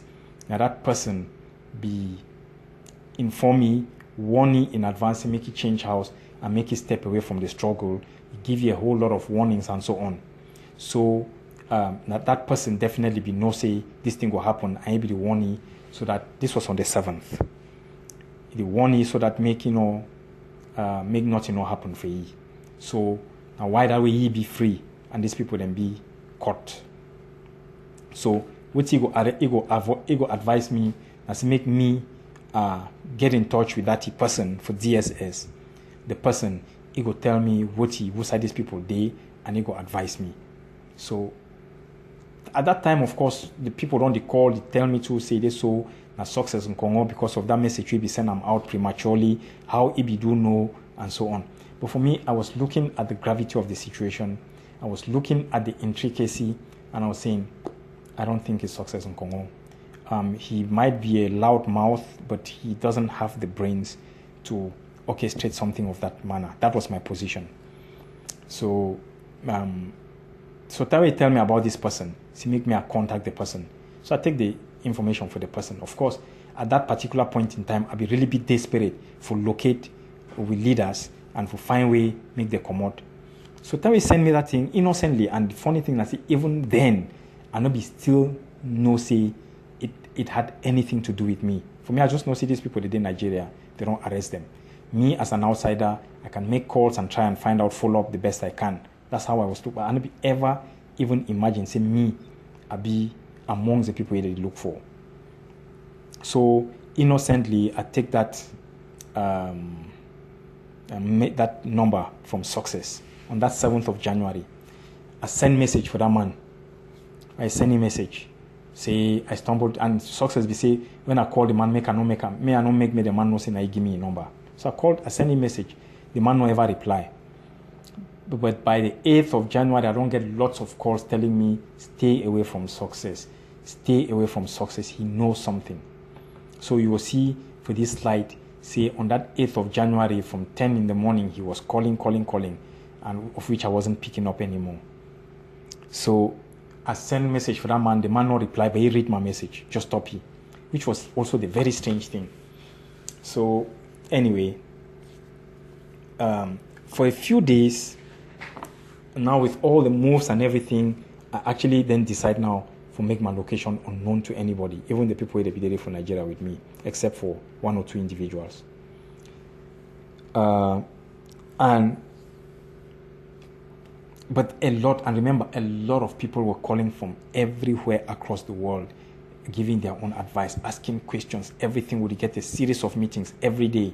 So it was just a roller coaster ride. At the end of the day, somebody called me, and me and this person would talk, would discuss. See, he tell me, say, listen, remember, say, I don't do a video. I think it was a video where I talk, say, me, I will stay on, I will follow up this thing and make sure, say, they release them. And I will be very confident I will follow and make them release them. But until I get this particular conversation, then I realized that was the first time I realized that this thing was the first time, probably the second time. Two things. The other thing we never talk about them in public. We been at a call where I be get them from the US. Remember, say, for December, just about a week or so, we'll be the US, a week or two. We'll be the US, we'll meet with some very, very high profile people then. We'll get a series of conversations. So, time we I travel, go back, this thing happened. The person will be a handler. When I be do, they organize everything. He called me. This was on the Saturday night. I remember well. This thing happened for Friday. I sleep. Then the Saturday night we change hotel. And that night he called me. Then tell me, say, it is so. I need for leave Nigeria with immediate effect. So they tell you, say, but I get things that for do. He tell me, say, they call me for ask me. He tell me, say, I need to leave Nigeria with immediate effect. See, they so these people them, it be one or two people predominantly. They wanted Julius and they wanted me. Now they don't get ye. The next big fish where they find them, they desperately find them now on me. So, and if I leave them, they get me, then they don't accomplish everything where they want them. So I need to leave. So he tell me, say, based on that, it already make arrangements. They get some special forces where they go bring them, they go identify who's me a day, they go evacuate me, put me into a chartered flight, drop me to the nearest safe country. Then from there, I will take flight leave. But I need to leave. So tell the talker, they still argue, I don't argue. Then he tell me, say, listen. And you see now some of the very sensitive information in this way, I don't really feel, say, I go want to make it go out. And I don't want to make it go out, but make her be able to explain some of these things to the interim government, or at least to the leadership of the time, so that make them know how to do them, know who to talk to, get a bit more intelligence, get a bit more information. So now I talk, I still argue. This guy tell me, say, listen, you don't know what you're dealing with. Maybe when I do this, when I think things it's just about Amazonia. This thing is bigger than Amazonia. You guys, you are tackling a big global establishment. And at first, they never really take una seriously because they thought you were just a bunch of hoodlums making noise like you've always made. But for the first time, they don't come to the conclusion, so una pose a real and present danger. And as a result, they don't take a decision, so they get to act. So this thing is bigger than you, it's bigger than Amazonia, it's bigger than Cameroon, because if una successfully carry out what you want, they want to carry them out, it not go only affect Cameroon, it will affect the whole Central African region. And in fact, it will get a big ramification on this Francophonie. So based on that, you have to leave. Do not underestimate the threat. So now the first time they tell me that, I start to reflect on this. I don't ever think I'm that way. In fact, I don't think say this arrest get anything to do with me, in spite of the things that don't happen prior. So for the first time, I started to see the big. I start fear. That's the word. I start get the fear. So, time me and he will talk. Then he tell me, and I think these were the statements that really got me worried. He tell me, say, as we speak, people, they don't come out Langley. They're on their way, they fly, they come. A team don't leave the Mossad, they come. And then that French team, now DSRG or something like that, DSG, something. Then two, they come. So the ICC, I don't understand, but why these people, why Mossad, what did Mossad get to do with this? He laughed, he tell me, say, listen, you need to leave. So time he tell me, so I say, okay, I'll be prepared to leave now. Then he say, okay, he go tell the guys them, make them come. maybe they can pick me up. Now that night, I will get meeting. I get meeting with cabinet. I brief them. I give them complete brief. And now why that way? I talk to somebody within that cabinet. Now we go give that information for outside. Say the reason we me again say these people that they so they be the meeting where they be get it be now for refugee. They be the meeting now for refugees. Now lie because there was a real reason why I go there. Why me I be go? See the reason why me I be go Nigeria no be get anything to do with refugees. There is a real reason. Then that night I be actually explain this whole thing to the cabinet, that cabinet as it is. And now why I only tell one over and over, see this cabinet is infiltrated. And then go give that information for before you hear somebody like John Ba Akuro, they can't do video on an audio. Say make the tell Milan, make Milan tell the real reason why he will go Nigeria. That's people, and of course the individual within the interim government who know it. But anyway, that is something else. At the end of that conversation, I started realizing this thing, the conversation with this American, I started realizing this thing was big. So I get a series of calls telling me that I should be on standby. I'm going to get evacuated. They will send their special forces. Maybe they can't take me. Then they will take me go down to an airport, and from the airport they will take me out on a flight. So through that night, I did go this thing through my mind. I was going through it over and over and over. And for the first time, I started asking myself, say, who can I trust? Now, these Americans, they call me, tell me, say, make I trust them. They go evacuate me. But what if, actually, in a very nice ploy to bring me to wherever they don't arrest everybody go? First of all, the manner in which I be persuaded to go to Nigeria was already, by then, it only playing inside my head. Something was not right. And all of a sudden, these guys, they tell me, say, they go take me out of the country. So now I play the thing inside my head. I called some of my friend, in the US. Me, I would talk the whole night. I ask him, say, what do you think? So he tell me, say, you don't do the analysis. And he believes, say, these Americans are my only hope. Because without them, what I would do? I would be stranded in Nigeria and I wouldn't know where to go or what to do. So make I follow them. I say, okay, no problem. So I drop the phone. Then I sit and I reflect on the thing alone. This was now like towards 3 a.m. That's Saturday night. So Saturday night, that's around 3 a.m., the guy called me. He called me. By then, I don't do from one call to the other, the whole night I no sleep. So he called me, tell me, say, a team be ready. Make I disclose my location. But by then, my mind will already be made up. And my mind will be made up, say, the only person right now inside Nigeria where I feel trust them, not myself. I don't know who to trust. The only person I can trust is me. If I take myself, go hand them to anybody, then I will be stupid.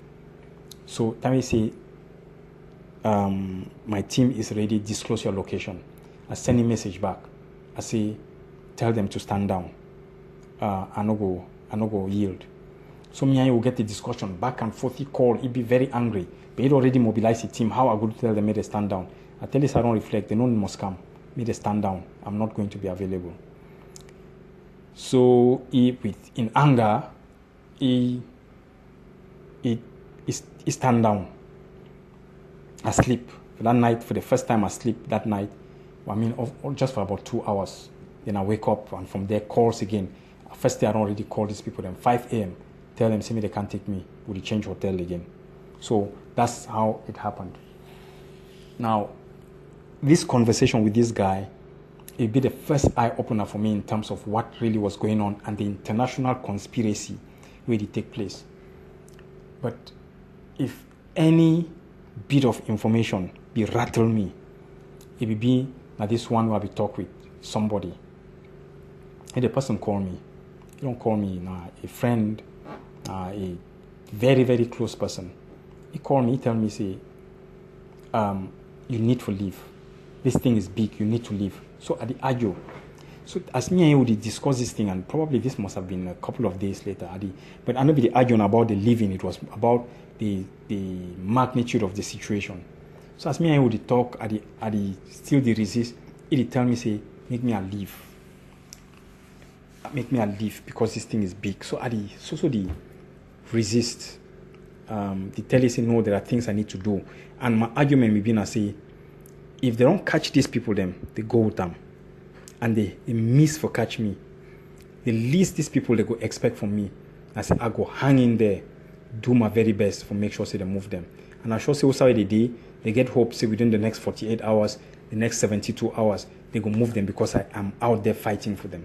So for me, it just didn't make any sense that I would just take off and run. But now when this is, it don't see enough it persuade me for just take off and run. He share a very, very sensitive text with me, what he share with Una. And the one piece of information this one I don't hold back on for all this while. Now, text message we receive them from somebody from Ground Zero. One of the leaders from Ground Zero. And I don't want to disclose the identity because, of course, when I know he do this thing anonymously, you know, want make anything point to you. But even before I want to do before I want to send towards this projection phone, I don't call you over the past few days, and I inform me, I warn you, say, listen, I'm going to do this. For a long time, I never want to talk for you because I know the danger where this can pose to you, but I have to do this. So I inform me. But on that night, or was it the night? That night, he sent me this text message. Where it is say, below, find below, the text, the thing already changed position. Where it say, find below the latest from my source in Abuja. It means say, you get a source in Abuja. Now the source, the right time say, I was at the hotel where it all happened and spoke to the general manager. 12 were arrested. Milan came late, checked in ignorantly, and only heard of the arrest from Friday night phone seekers at the bar who witnessed the episode. By the time they came for him, he had gone. They then took the drugs for the hypertensive among the arrested. The inventory of the property of the 4 that checked in there were taken and evacuated. The 14th target missed his flight. Now, nobody since this thing start to this day never give a statement as apt as this one. He go further, say it is not the DSS. Remember, say all along we don't talk about SSS is the DSS. This person specify. He say it's not the DSS, but the Guards Brigade that carried out the operation. They were told to lie down, handcuffed, and taken away. The team was led by a certain Major Bello of Guards Battalion. I'm now more convinced that the information that they were arrested for expired paper is bulldog. That should be the work of immigration, not DSS or the military. Now, what is this way right now? Now, this is so telling. Now, the first thing it catch my attention, I say, for the first time, I hear say the number of people that arrest them at 12. If I remember way back from the first information what they give them both to the cabinet and to everybody, and I say, the information what I get and I say they arrest about 7 people. That boy, maybe they tell me the story. He tell me say, Naibi actually go serve them fish. They will order roasted fish, plenty. Now he roast the fish, he go serve them for them. As he serve the fish, then he turn around, he walk away from that table where they should on. He want just turn, he see the whole place dark with military men armed to the teeth. They just come in, then they arrest them. Now so he tell me. So when I ask he say they be there about then 7 of them where they catch them. So that was the number I had. So we sit down actually, we do a breakdown of the number of breakdown of who they be possibly be arrested based on the people they Gimabi can drop on the evening. That evening leave them before they go airport, and based on some of the people in Alova be telling me say he day with them. So more or less came up with the number of 7. At that time, I be convinced that Tasang no did it, because the last time me and Nalova talk, he tell me say they don't assemble, but they never start meeting because Tasang they never come, and Tasang don't send them word say he's still there on the way. He come, he go be late, but he go arrive. So now the first thing that will prick me Now, for the first time, somebody give the exact number, and ultimately that number being at the right one. Saying at 12 people they be arrested. At the first time that I hear saying at 12 people. All along I was thinking between 7 and 9. Then the second key thing where he pricked me and I say, when this person talk about me coming late and checked in ignorantly, then the person say I was at the hotel where it all happened. So somehow this person was there. Now who was this person? We see him even know the time where I come in late, I check in. I couldn't understand who. Then he said by the time they came for him, he was gone. Now who? But even more, he didn't break them down. Then they took the drugs for those who are hypertensive. And then the inventory of the property of the 4 that checked in. This person gets specifics, including the fact that 4 people they be checking. Even Cambridge to never still know who were the 4. But now the first time this way, time I get this information, this person say 4 people be checking. Then I go back, I recall back to that woman in question, Tawa we can check in, where they ask me, say, we want to take all the 2 rooms. We tell me, say, that 2 rooms they will remain by the time I come. And if 2 rooms were left, then there was a 14th target where we miss a flight. We miss it, that last room be been for that 14th target. The question is, who was that person? Now this be been at the most telling. This particular message still give me the creeps, but the person this way, he be give the most apt description of what happened. And in the process, I learned, say, at 12 people they be arrested. In fact, I learned so much. And at the first time that I realized, okay, it's time for you to leave. You have to go. So after I get this conversation, I get this contact again for America contact me. Then tell me, say this, so you want just inform me. So unfortunately, I be tell and say me they stand down, make they come the next day. But unfortunately, he don't talk with the people then for the interim government, for cabinet. Say they need to evacuate me. And the interim government go need for pay. Then the interim government tell you, say they don't get the money. So make you forget about the thing. So he want just call me for inform me, say the interim government knows they don't get money for evacuate me. So I'm on my own. I think by that time too, they don't get meeting, the interim government send me 1,500. I think I don't report this one for now. But they were not willing to pay for the flight to get me out. So tell me, inform me, I tell you, say no problem. But for me at that time, it would be very clear, say I don't really want them to depend on anybody, because I just didn't know who to trust about amongst all these people that they call me. So I said no problem.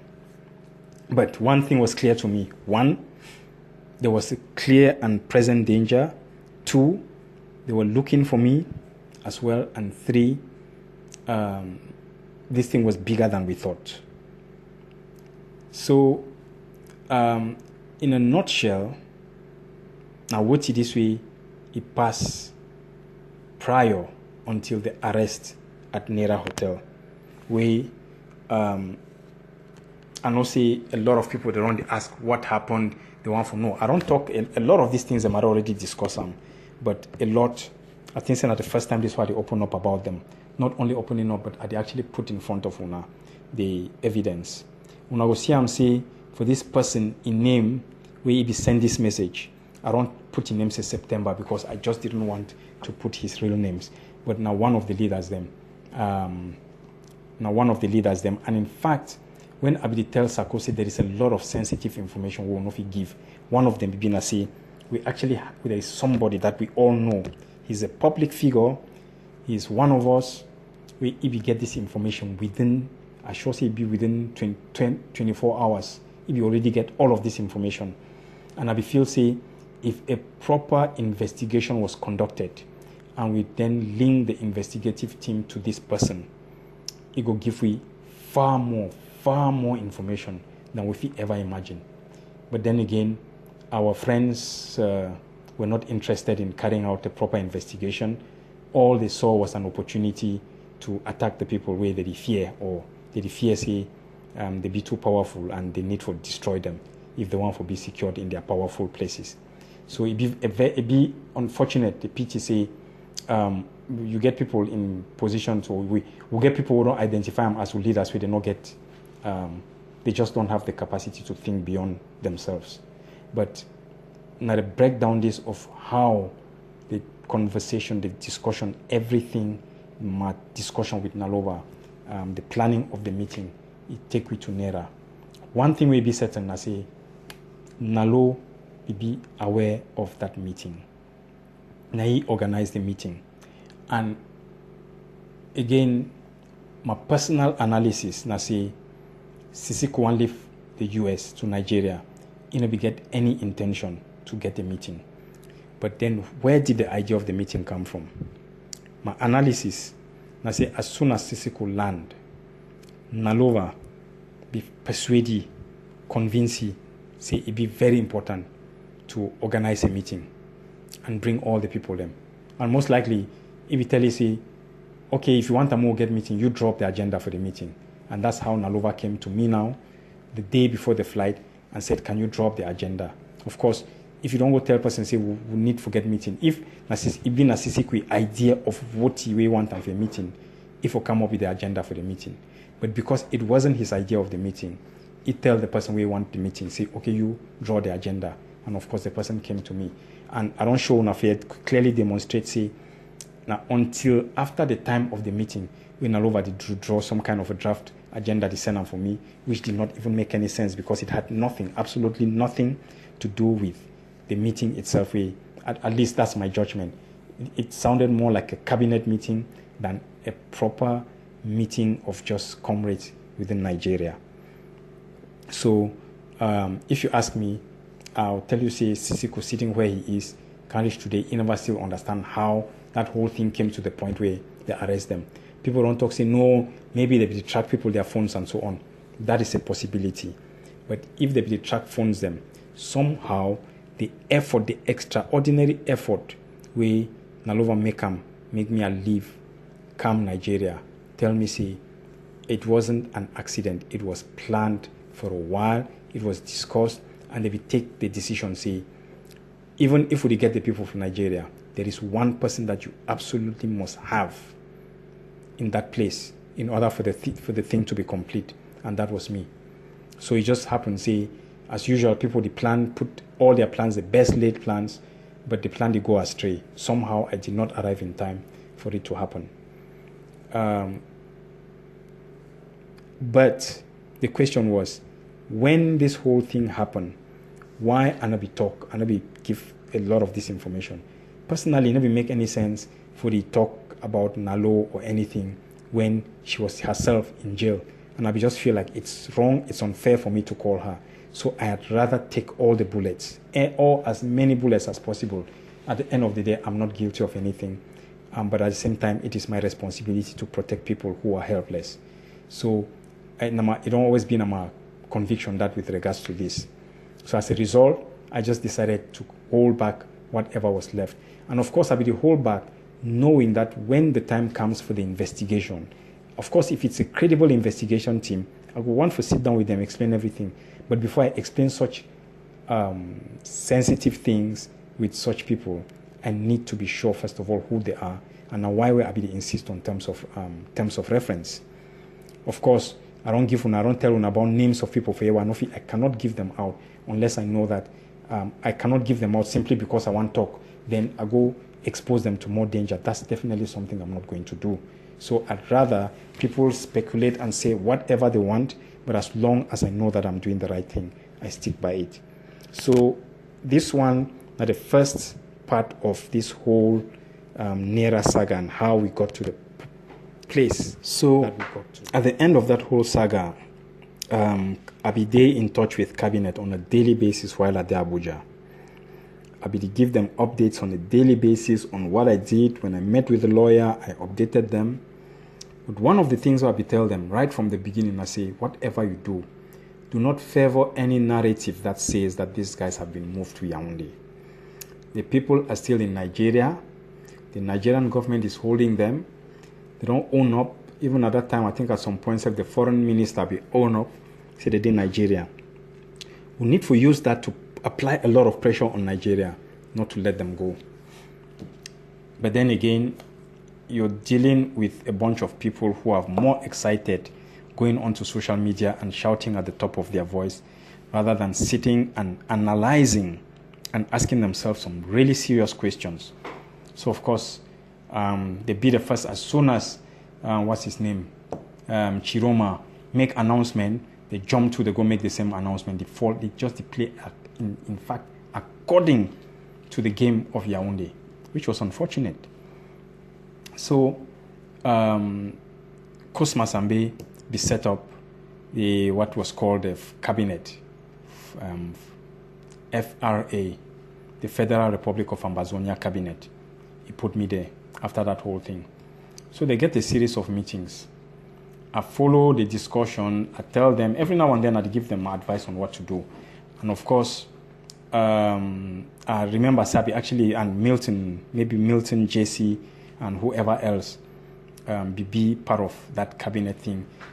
Don't see my spat exchanges with Chris Anu. When I give them, I tell them, say, listen, this is what I think. Then you can ask and say, who be Milan for the talk? What you think or for give opinion? Milan just need for the listen to the cabinet, they tell you what you for do, then you execute. And I thought that was very disrespectful. And of course, all we know, say Nai started leak all the information from cabinet and started propagate that whole thing, say this, so me I sell these people. I mean, for all the obvious reasons. But at the end of it, I feel like the whole atmosphere was very toxic with very negative individuals. And I just felt like I just don't want to be part of this thing in as much as I want for help. Now, this particular slide, I did share them with Una because as I did go through this whole thing, I did try to give Una what happened in between from the whole Nera saga to the time where they released Naloa. And what you will do, I say, after a while in that forum, I've been at quite a few of them, 2 or 3 forums. So one be been at very high level with just a couple of individuals where they put me there. I've been take myself out of all of them at the end. But before I did, I told them that, listen, I go like to make suggestions because I think, say, there is a lot that you can do. There is a lot you're not doing, and there is a lot that you can do. Now, why you see for this particular slide, I say I would like to suggest consideration of a SWOT analysis that in spite of the crisis, what are our strengths, our weaknesses, opportunities, and threats? Then I explain for them. I think, say, there is a great opportunity to give international attention to our situation. But I tell them, say, public relations be weak. Communications need for be more outward looking. Anybody who don't look at this struggle now will tell you, say, we are doing a very, very shoddy job of communications because it is more about coming, it's inward looking, fighting, and trying to position within our community instead of taking our struggle to the international community and internationalizing. I actually advise them on that. And then, of course, the fact, say, you get, for instance, Home Affairs is literally without the head, and with both Dr. Ojong and Shufai taken. So an interim team might be necessary. So I actually give them advice. And this be important for Una because I know a couple of Una don't ask me, Una don't question me, say, no, Sako don't talk to this, so then me I never ever agree to give any information. I never ever agree to pass over anything. The first thing is, number one, I was never part of the cabinet. I made it very clear to Julius from the very beginning that I don't want to be part of this cabinet. And so there was nothing that made me a cabinet member that needed to pass forth any cabinet information. Number two, the fact, say, in spite of that, I make sure, say, whenever they call me for any information, I give them. The simple story with Sako, especially, I say, Sako never ever called me, ask me anything. He has never asked for anything. And not with me, I will go to force myself to know, you never ask me for anything, you must take him. If he asks, of course I will give you. But if you don't ask, I respect the fact, say, you don't ask, he knows everything. So this particular one, but in this particular forum, I will make sure, say, I share my thoughts with them. You see the next slide where they talk about the opportunities. Nigeria has invited itself to the party, used them to pressure for dialogue and pave a way forward. I actually explain a whole lot of things for them. The different roles, them, everything, whatever. I mean, arrest but unable to extradite shows Cameroon cannot pressure Nigeria like that. Not France. I actually give them reasons and why I would need for maintain more pressure on Nigeria. We need to continue. Milton was part of this cabinet, so he should know. But then go ahead, I actually explain to them something which is still lacking. And I say, if we have any powers or bailiff, as Fongoji Dinka claimed, it is time for them to start talking and showing their support. Yet, it will precipitate Yaounde's reaction. I give them all of this, take advantage and raise funds, which is what they did. And in fact, the only thing they've done since that January, now for raise funds, now for make money, nothing else. But I gave them pointers, a whole series of pointers. Then at the end of it all, you see at the bottom, I say, I would like to begin leave of this group and do other things now. After I don't explain everything to them and explain that I was open and I was there to give whatever support there was. So when you hear this band of comedians, they go around, they say, no one give information and no one cooperate, it makes me laugh, because I don't know whether I say they get short memories when I just say they just be dishonest to the point where they don't exhibit any bit of honesty.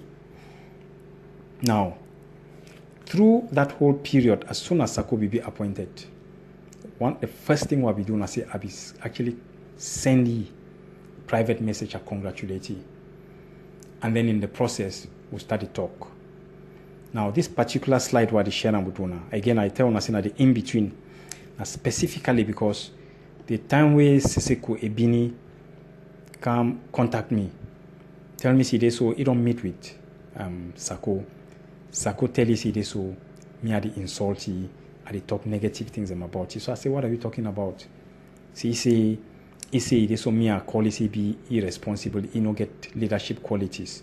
So I tell you, I never ever talk that kind of thing. Why Sako go talk that kind of thing? If you give me the evidence. So you go back to Sako, so make Sako give evidence. Then Sako send you this particular message for the show now. But you see, show the whole message. What he do now, say they go cut some small part of the message, issue one, then distort the whole context. This particular message, I be sent for you just before Nalova they be released. Me and these boys and for Abuja, we don't walk behind the scenes for months. I be informed una, as I always inform you in this house. I even send una messages, give una updates. This is what we are doing. We are working on this. This is how far we've gone. And then after we don't go all that far, they take them out of that place they be. They can't leave them for that police station. The day where they begin to go, make arrangements for release them. I tell these boys and say, right now, this thing becomes legal. We will not get the legal experience. I strongly suggest we'll bring the lawyers them on board now, so that whatever is legal, the lawyers, they go know what to do. There, they call Abdul Oro, and Abdul called Falana. So from the moment where they call Abdul Oro and Falana, the next thing, that same day, we discuss, I'm asleep, I went to bed. I want to wake up the next morning, it be there all over social media. See this, so not only were they saying that these guys were being released, they did give information on the exact police station where they did it. Now I lost it because it had taken, apart from the fact say you will get people like Chris Anu, they go around telling lies, whispering and telling lies. Now would you walk behind the scenes quietly, forget these people out, in spite of all the things they were saying about me, I still tell myself, just focus on the things you're doing. Then the same Christopher Anu went out there and started shouting it, giving the information everywhere. So now I get the information, say, Abdul and Falana, they contact Chris, they tell Christopher, say, this is what's happening at the police station, this. Immediately take the conversation, go throw them openly into the cabinet. So then, of course, the information spread, because that's what some of these guys are there for. They don't contribute much, but they do what they do is spread information. So I then write to Sako this message where you see him for your front. I tell you, say, this is very irresponsible. We've been working hard behind the scenes for the past weeks to make this happen. Just yesterday that I asked that the lawyers be brought in so that we have some kind of legal presence. It's all on the media. Now this very strong message I write for Sako, I write for Abdul. I wrote to Abdul and I told him that this is not good what you guys are doing. I wrote to Falana the same thing. But furthermore, you see at the bottom of this message where I write to Sako, I tell you, say, please step in and put a stop to this irresponsible behavior and complete lack complete lack of foresight and leadership. So I wasn't talking to him. I wasn't talking about him. I just explained for you, see, there are certain members where they step in there and they behave irresponsibly. Step in there and use your powers and put a stop to this. Now, Sako take the message, keep him. Weeks later, or months later, when it suited him and he feel like, okay, he wants to destroy Scope, he start throw rumors out there that, oh, Milan insulted me. See, he said that I'm irresponsible and I have no leadership skills. I never said that. And you see now the statement, this one make for you. So, anyway, let's move on. Now, the time where me and I will start get conversation about Scope, I started explaining for you, say, this is what we are doing. But I did briefly also on Nalova. So he tell me, say, I keep you updated. Now, this is still telling you through and through how I make sure, say, I keep Sako in the loop. I'm updating him. I'm making sure that his office as the leader is respected. You see the point for you, I say, this point is extremely sensitive and confidential. I had mentioned the life and death situation of both if security measures are not taken. So just thought be given to ensuring that they are safe, especially as I believe that the perpetrators of the abduction plan will be locked in quite closely. They will want to ensure that no one knows the truth. Nalova is central to us knowing the truth.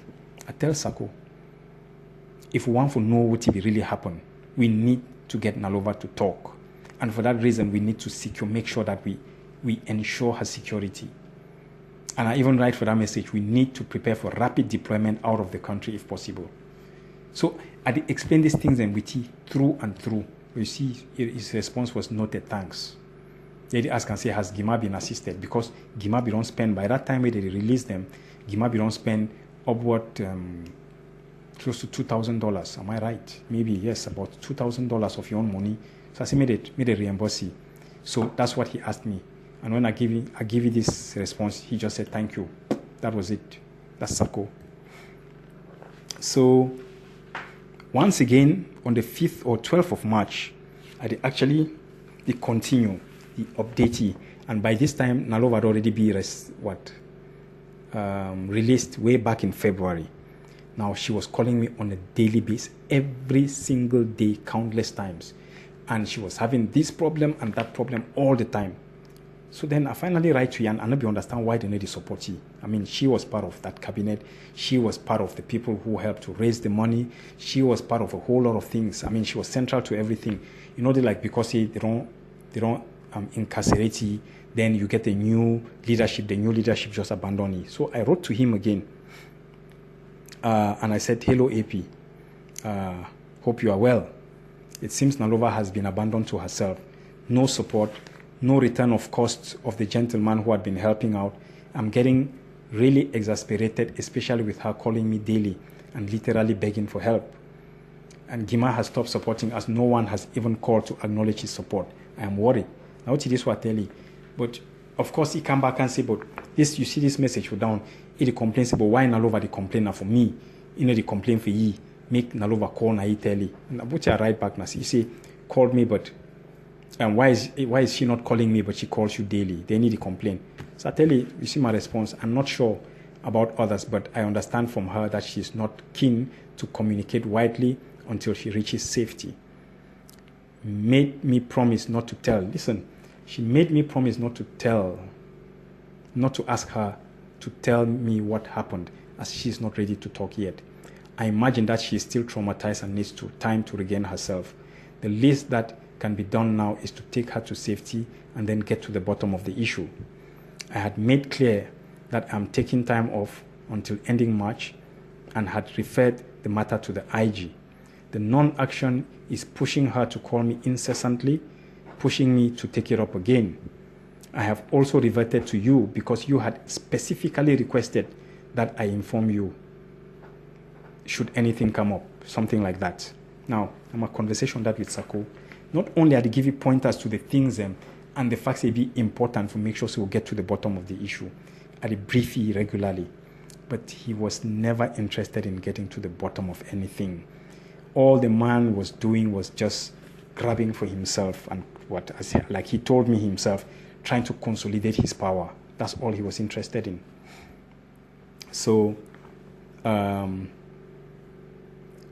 of course, if we not see him again for a year, after we get meeting, and now when I said be advise me, say fine, say some of these things I want to discuss with Sako, if I for put them on record, make a write to he. I write, you see my note to write them for Sako on the 22nd of April was sent for you. Sako never acknowledged it. It take me keep him. Then you wait the moment. When the moment don't come, it feel like it's sooty, it leak him out to the general public. That is how the man operates. Just for showing how much effort we are making for make sure one I keep you updated, I follow up things and with you. But at no point did the man express any concern for anybody or any honesty through and through. Now, that is Sako. And of course, he leaked that thing because according to he and his sidekick, they go do so then they go kill Scope and they go destroy me. I don't know how they get this idea from inside their mind, see they get the power for destroying me, which is very naive. Anyway, next slide. After Nalova be released, this was in February, late February, he sent me, they don't release it, we'll never talk. Then he sent me this text message from the new number if you don't get them. Where he tell me I was told of all your efforts to get me out of jail, and I really do appreciate. Then we'll talk. So we get discussion. Then he tell me say if you get a medical condition. I don't know. Now, this next slide, this is extremely important because now for year I start to really get some misgivings. All along with Nalo in jail, as I become back, I tell Una, I be explain for Una, I be brief for Una, and I tell Una, say, a number of things that be happen, they convince me, saying Nalova set this thing up. She was at the back of it all. But what you want to know, now with who it was, with who assistance, and what was this person, what hold did they have over her to push her, to get her to organize this meeting and get all of us there to be bundled away like sheep. By the time I want to leave Abuja, I actually talked to these boys. Remember, we actually take time, go check it, picking them, make sure that they find everything. But I talked for them. So then they explained for me, say, but something was not right about the whole thing. When Henry Kimeng, if he decide for travel that day, that particular 5th of January, he was traveling. He don't pack his bags. He'd go to airport. So in the process, he passed for Nalova house for see picking them. As he passed there, somehow Nalova convinced him about that meeting. At the first time that we Henry Kimeng hear about the meeting on that 5th of January. But basically telling him that drop whatever you're doing and come to this meeting. It is of utmost importance that you attend. So it be understand, and even though he get a trip, he get to do it be forced for cancel the flight, go attend the meeting. So he then send Gima with Imoto, say make Gima go back for house, go pick up Palm 4 for Ngalam 4, then bring it back to Nalova place, pick Yi, Henry, and Nalova, then take them, may they go for the meeting.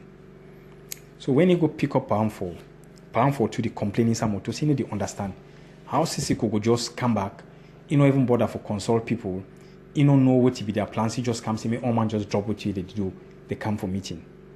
So Palm 4 the complain, then they come from Naloi place, them enter moto, he the drive, then they continue, they get that question, they ask you, say, but they don't understand this thing. Now which this meeting about what now meeting for what for whose side. So they even ask about the venue. He need to tell them. He deny to tell them the venue. He deny to tell them what the meeting was about. He just tell them, say, may they come. When they go reach for they go know what the agenda of the meeting be about. So they blindly, of course, out of super confidence, all them, of course, they go. They were not happy about the way Sisi could just decide for can convene them to a meeting, but they went grudgingly and complaining. And the person he complained the most and was very angry was Professor Awasum. Where he complained, he say he really feels say Julius be disrespectful because enough he can't treat them that way. Just decides to make all man drop everything. He then on the way, he did drive, he's supposed to drive, go back for Zaria. Then they convene now to a meeting. So he not really be happy. So then they push, they call it, they beg it, persuade it over and over. So they, at the last minute, he changed his mind, agree to go attend the meeting, jump inside a motor, drive, go for this place. Go, she don't, you never even make 1 hour, they can't catch it, go them. So Nata started to put all of this together. How Nalova be able to convince all them to go for that place. Plus the way we take them for convince me, they push me. Every time I ask anything, say no matter take my food come. Then the fact say something which was very strange. Before I want even finish talk with Sisiku, I'll be 10 minutes later. He call me, tell me, say he book my ticket and he go pay. So I'm like, what? So now I started think about this thing. I did go turn this thing through my mind. And the one thing will make sense for me, I say, he be need for pay the ticket he said for ensure say my ticket they work for where I arrive that place before that time where that meeting they start. So it wasn't about me going to Calabar or to Taraba for the sake of the boys and other things who I never describe them inside this audio. It was about ensuring that I was at that meeting in time for the meeting. But I'm not part of Singa, I'm not part of the meeting, so something was not right. And when I hear about how Ite can bring all these other people into that meeting, people like Tasang them pay their flights them from wherever they stay, something was not sitting right. So, anyway, so by the time he come out, of course, I wanted to know the truth. So as soon as he come out, send me a message, they thank me for all the work I do. One of the first things he tell me that day, and I say, please, don't ask me what happened, because I will only tell lies, and I do not want to lie to you either. When I'm ready, I will talk. For me, that was good enough. If you understand, say she was traumatized, you don't go through a lot, and so on. And so it was important that we wait, we be patient, we give it time, but most of all, we protect it. By the time one come out, I be already, I'm to know, I sure I don't tell una to an extent, I don't inform una. I will already make arrangements for you, for say, because we don't know anything, we don't know about his safety. It's not a good idea for her to stay longer in Nigeria. In fact, may not go for a house. So long before everyone come out, I will already talk to these boys them, tell them, say, as soon as she gets out, don't take her home. Take it straight to a hotel. We organize everything. And after this, this boy, they spend all the money, pay hotel bills. And then, of course, Nalova be want very expensive. She had expensive taste and so on. So they needed to give her what she wanted, from what including phone and so on. So they debrief me. But the bottom line, I say, for me, the most important thing was we needed to make sure that we protect her. And that's what they did. So, of course, when they be telling me, say, no, be prepared for talk anything yet, no one for tell me the truth yet. For me, I was happy to wait. People would be there out there, they make all kinds of noise, talk all kinds of things. But for me, it was important that we give her all the protection she needs. So, but then I was like, of course, but the earlier I know what happened to you, and I can work the best way to tackle the hostile world out there.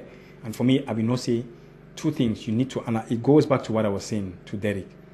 There is a difference between you going out there and putting a statement to the hostile world out there to appease them and give them a version of the story you want them to hear. And there is a difference between that and the truth that you tell me. And for me, I'm not interested in your public statement, but I'm interested to know the truth. I want to know what happened. Because if it wasn't for the grace of God, I should have been in there. And why that way, I'd be more than aware of the anger and frustration of the family when we decide to stop quiet, we know the talk. But at the same time, sometimes we all have to make sacrifices for the sake of the revolution. So that was my way of looking at it.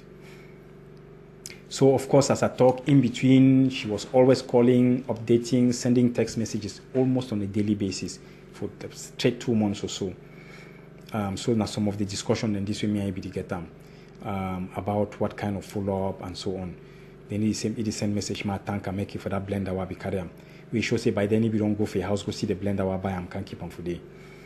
But also, like I talk, please can you remind Kalesh of that money? So if I be the follow-up, as inability communicating with the people then for interim government, I be do follow up for you with the interim government for make sure see me they send him money, give you support. So then I think at a few days after it will be released, maybe less than a week or about a week, I'm not very sure, he sent me this text message. Say, we know where your family is, and we have been monitoring you since your release last Monday. You will pay for betraying our leaders dearly. We might have missed your house last Monday. So all this message really sent up for me, especially now that you went ahead and set up more of our people in Calabar. Now, I don't really know what that one mean and what was happening, who was set up in Calabar, but yeah. So any sender for me tell me, say, these are messages I got from a number from South Africa. So I was like, wow, it's so serious. So now lady explained everything to me about unknown men coming to our house. But remember, say, I don't tell these boys and say, as soon as you get her out of jail, take her to a hotel. Not take it to your house because, of course, the anticipation for people will be and say they go want to go for your house. So the time I received the kind of statements and for you, it convinced me even more, say there was somebody out there that might want to get her. That's how I saw it. How true this thing was, I don't know, but that was my reading of it. So, of course, then for me it was like, okay, you have to move. Can you move to another state while we sort things out? Because by then, if you don't give you option, they may also turn them down, option upon option. And of course, she said also she didn't have a passport. So, based on all of that, I was like, okay, then in that case, hang in there until we get something else. But I also was like, okay, talk to the police, show them the message.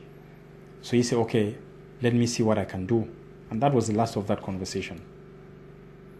Now, this particular slide, I put on because almost within the first week or two, I be pick them up, say, Nalova calling me on a daily basis was not just a call for the sake of having a conversation. And by then, I'd already started work. I was really deep into my work. But what he strike me at the fact, say, I be get the feeling, say, every time she called me, she was fishing. If they try to read my mind, to understand what I think, to understand what people they talk, what I think about what people they talk, who am I talking, it was always conversation delving in that direction. So this particular way, he sent me a message asking whether I don't talk to Manga. I say, yes, I don't talk. She said, what have you told her? And I was like, we discuss everything. She knows everything I know, and I know everything she knows because we share all our intel. So now the time that we be telling me, say, make I give you Manga, you number, you want to talk with you. So I sure I give you. And I tell you, say, yes, I agree that you should find safety first, and then we can get to the bottom of things. Which, of course, today, 7 months later, 6-7 months later, we are still nowhere close to getting to the bottom of things. So then, of course, then with the talkie be send me message on what the local police them know what they happen, don't take advantage. So he talk about DIA, they harass. So now they ask and say, well, arrest shook everyone, even me who has the heart of a lion.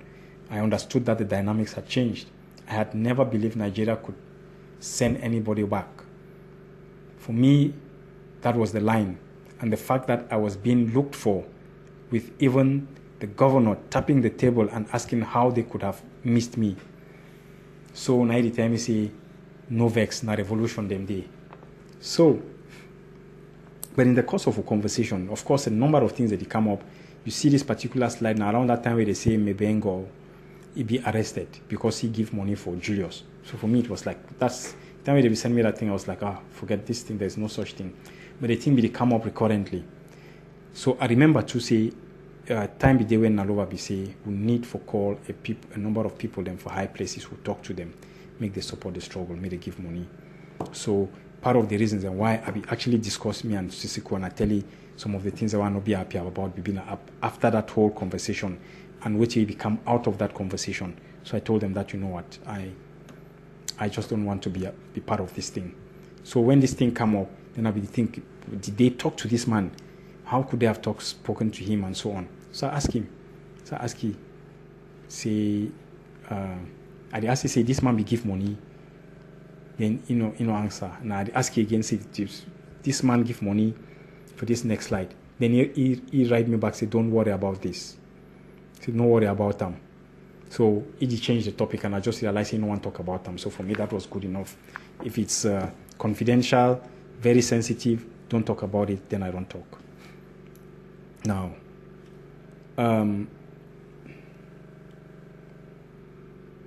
this particular slide on the 11th of March, where all of a sudden he sent me a text message with another new number, one no. Then he say, you don't change number. He say, yes. You don't talk to Ojong. I say, no. You get your number. He say, no. Then I say, I don't have his number, but I get his son's number. I go talk with he. Then he reply me back. We will see the rest of this. He reply for the next slide. Where he say, my advice was to give all man. I say, the thing we all man want, yeah, no be now when I go, yeah. I meet some man yesterday, he say, he see Dr. Ojong, but the story where he tell me, I wonder if now so it happened. But a bit sure say na Ojong tell he. But I be sure say na Ojong tell he. So I say, okay, I just want gritty. He go talk when he want. So then he say, you think he will talk? He will only lie, and once you believe him, you will only implicate yourself. Dr. Ojong stays in Nigeria. All his investments are in Nigeria. His life is here, and I understand why he doesn't want to be involved anymore. So now I tell you, I'm not waiting for him to tell me the truth. I made my own analysis. He cannot lie to me. But I'm counting on you to tell me the truth like you promised. Then he come back to me say, the problem I see around here is that a lot of people went out to either clear their names and got themselves implicated in something they knew nothing about. Yesterday, Mangang was telling me about 14 rooms. Then I said there were 2 rooms when I got there. They said, did you pay for your room? I said, yes, give me pay and I reimburse you. Now, it'd be important for say when I get that statement from that person, say the 14th person missed his flight. I'll be the one that say who be the 14th person. I'll be that thing go on inside my mind. Could it be that this 14th person is the one who set us up? I think I'm through and through, but the more I try to think about this 14th person, the more I be convincing, and Nalova actually pull this whole thing together, get us there. So this 14th person could have betrayed us, but still Nalova would know who that 14th person is and what role they played. Until a few days later, why I think I'm still in Nigeria. Yes. Well then yes, a Mangang don't put out an audio informing everybody, say Naibi be the person where they be called it and they be waiting for the. So the whole thing came together. It made a lot of sense. If this revolution got to the place where it got to, the people in Nigeria had a very key role. If you look at the people, including Mangang and their importance, if you cut them out, you've cut out a very, very important element of the revolution. So they went for a very important segment of our leadership when they took them out. So based on that,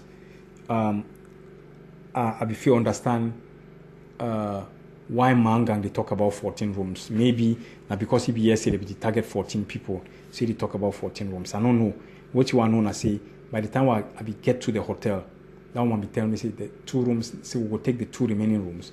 So they ask and say, no, he asked we will take the 2 rooms. So they ask and say the 2 rooms, which 2 rooms? Now 2 rooms they. Then the woman say never mind. And I think say that last room, that the room where they be reserved for Mangang, will finally come. So of course, then we get conversation about talking to Gima. Oh yeah, because a lot of your stories. Because when you ask me all these things, them, he tell me say, he ask me whether I be pay my room and so on. So I say yes, of course, I pay my room. Gima be pay and I reimburse Gima.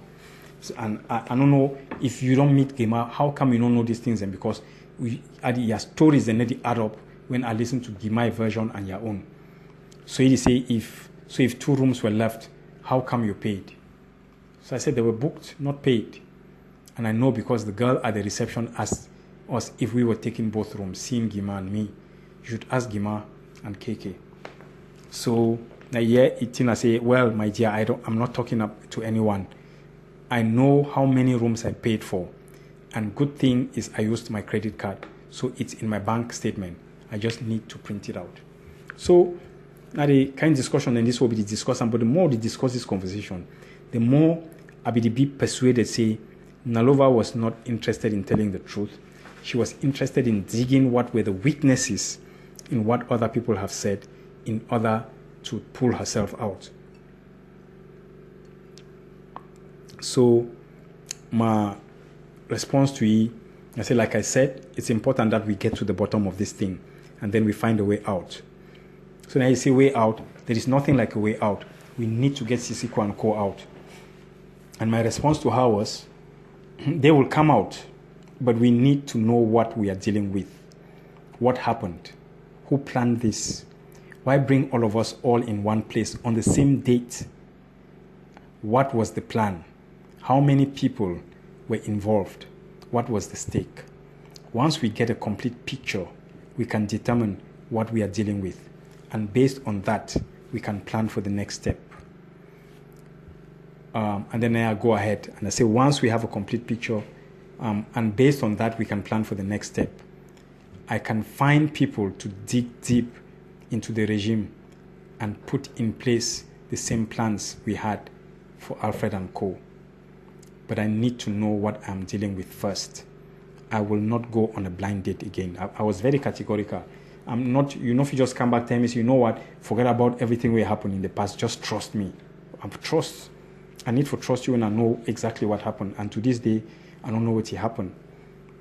So now you tell me, I don't have answers to those questions. I sent you the agenda of the meeting, didn't I? So, but for me, this is when it was getting clearer and clearer to me that Nalova was not willing to talk, and it was getting me disturbed. Because all along, I will be very, very convinced, and I don't make them clear to you, and I think I'll always make them clear. She was responsible for that meeting, for the setup, for the invitation, for bringing everybody together. It was not just the meeting, it was actually persuading, coaxing, cajoling, persuading, convincing people to come to that meeting by any means possible. So definitely there was an agenda, there was a reason why we were coming there. And if we were coming there, it's not enough to just say, you know what, just forget it, let's move on. So, of course, they want to adjust the rest of the information, the discussion they would get on who's Alfred. I never really feel like I want to discuss who Alfred is and whatever.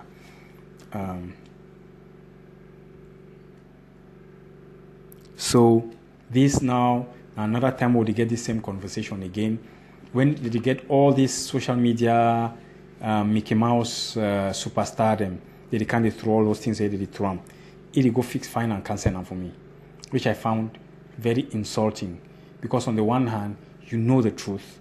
You're not telling me the truth. You're refusing to tell the truth. My name is being destroyed, my reputation, my everything. Then you go take that information, can give me. And now I will say, well, I keep saying, you hold the answers. Only you can help us get to the bottom of this thing and shut up these people. Then, of course, this one, if you see this one when this audio, where you get some person, they come tell we how he uncle day in high places in the military, he don't tell you about this and tell you about this, about me.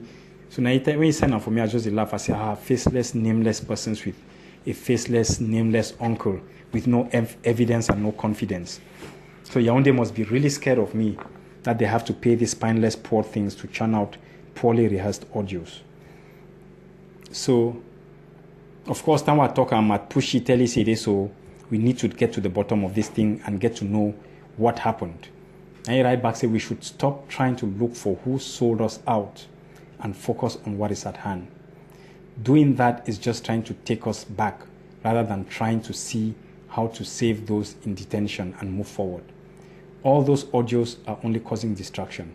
Whatever I say will also bring its own questioning and another month of audios. So my response was clear. We will never move forward without knowing the truth. People are shaken and not sure who to trust. This has the potential to destroy people's lives forever and their children. it has given a lot of ammunition to the enemies of the revolution. Without knowing who, when, how, why, it's difficult to know how to move forward and further. For me, I think the truth should be known to at least a select few of us, then we can find a way to deal with it. I don't think you need to talk in public, but the inquiry, and of course, I will talk now about the inquiry, that's Sakoi Commission of Inquiry. But the inquiry will require you to talk, and if you refuse, it becomes a problem. So already Namidis are the encourage Nalodi pushes, listen, you will have to talk to the inquiry. Just not sure why they are taking on, and I'd go ahead for this next slide, see, I'm just not sure why they are taking so long, so much time. Sakobi don't come out promise how we go put a commission, and the commission of inquiry will get to the bottom of things. Of course, we were all waiting for this commission to contact us, explain to us what this thing was about, how it was going to work, send us the terms of reference, and then explain based on the terms of reference, we will know how to respond. So I'll be surprised when Sako send, or whoever can send me a text message out of nowhere with no introduction, nothing. Say I'm the chairman of the commission. Like what commission? Yeah. So when Sako go out there, they tell people, see me and one for talk and this, I deny for answer. It just makes me laugh because here I am telling Nalova and telling her how important it is to talk, and that I actually think that the commission is taking too long to come. Where the show say, I actually look forward to it coming, and I had so much information to give. So why would I have so much encourage him when I don't see the last slides and where I actually write to Sako, they give you some of the things and tell you why it be important to set up that commission soonest, so that if you talk to them, then the same person will go around talk, say this, so me I don't deny for talk. So anyway, as I talk, when you make the mistake of giving a nose to a person who never had a nose, you know what you'll expect from them. So I can only say where they are. This is her. I can only say where they are if by then no one has spoken to them. That's all. That's all she was willing to say. So and for me, it was like, I know where they are, but for your sakes, let's keep it quiet till you leave, and the security of the kids. Like, you cannot be talking about very sensitive information if you never be in safety. So this slide, Namia actually encourages, say, please go ahead. Make sure that you talk to the commission. Anyway, I mean, and the argument they be put if only you had some human feelings, you would understand my situation. So now they say, well, people will keep speculating, and we will at some point have to tell them the truth to stop all the rumor mongers like success. So she was like, what truth? Me, I don't have anything to say except that I don't know what happened. If she came to my house, this is about Eyambe's wife, I think, Eyambe's wife. If she came to my house to see how I look to go and tell people, then she got it all wrong. This is the last conversation I will be having with her until the day her husband is out. Now, this particular one, now when Ego take that audio or whatever way Success in Congo send them out, it talk for Elias Eyambe's wife. And apparently the wife will go visit Nalova, then go to tell Success about Nalova's house and how she lives. So now they ask, say, did she come to your house? Because I couldn't understand. Why would you bring her to your house so you know all the talk them way they happen? Mm-hmm. So anyway,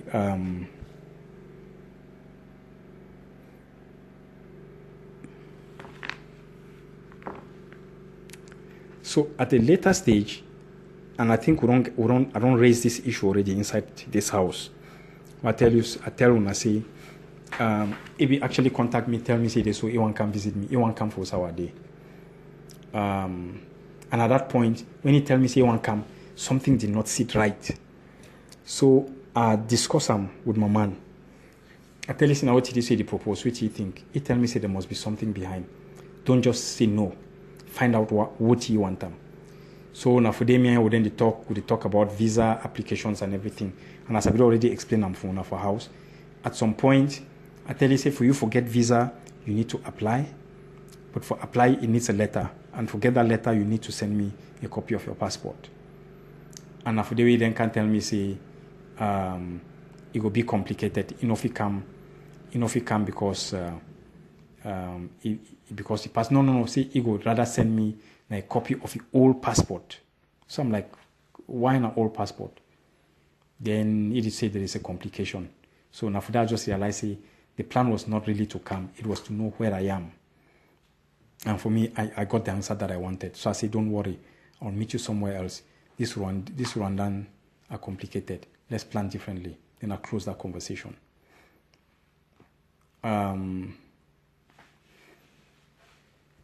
So then from there, the next slide, where they talk about SACWA negotiation. I don't really think the slide be that important. It was just a conversation, so I'm taking that out.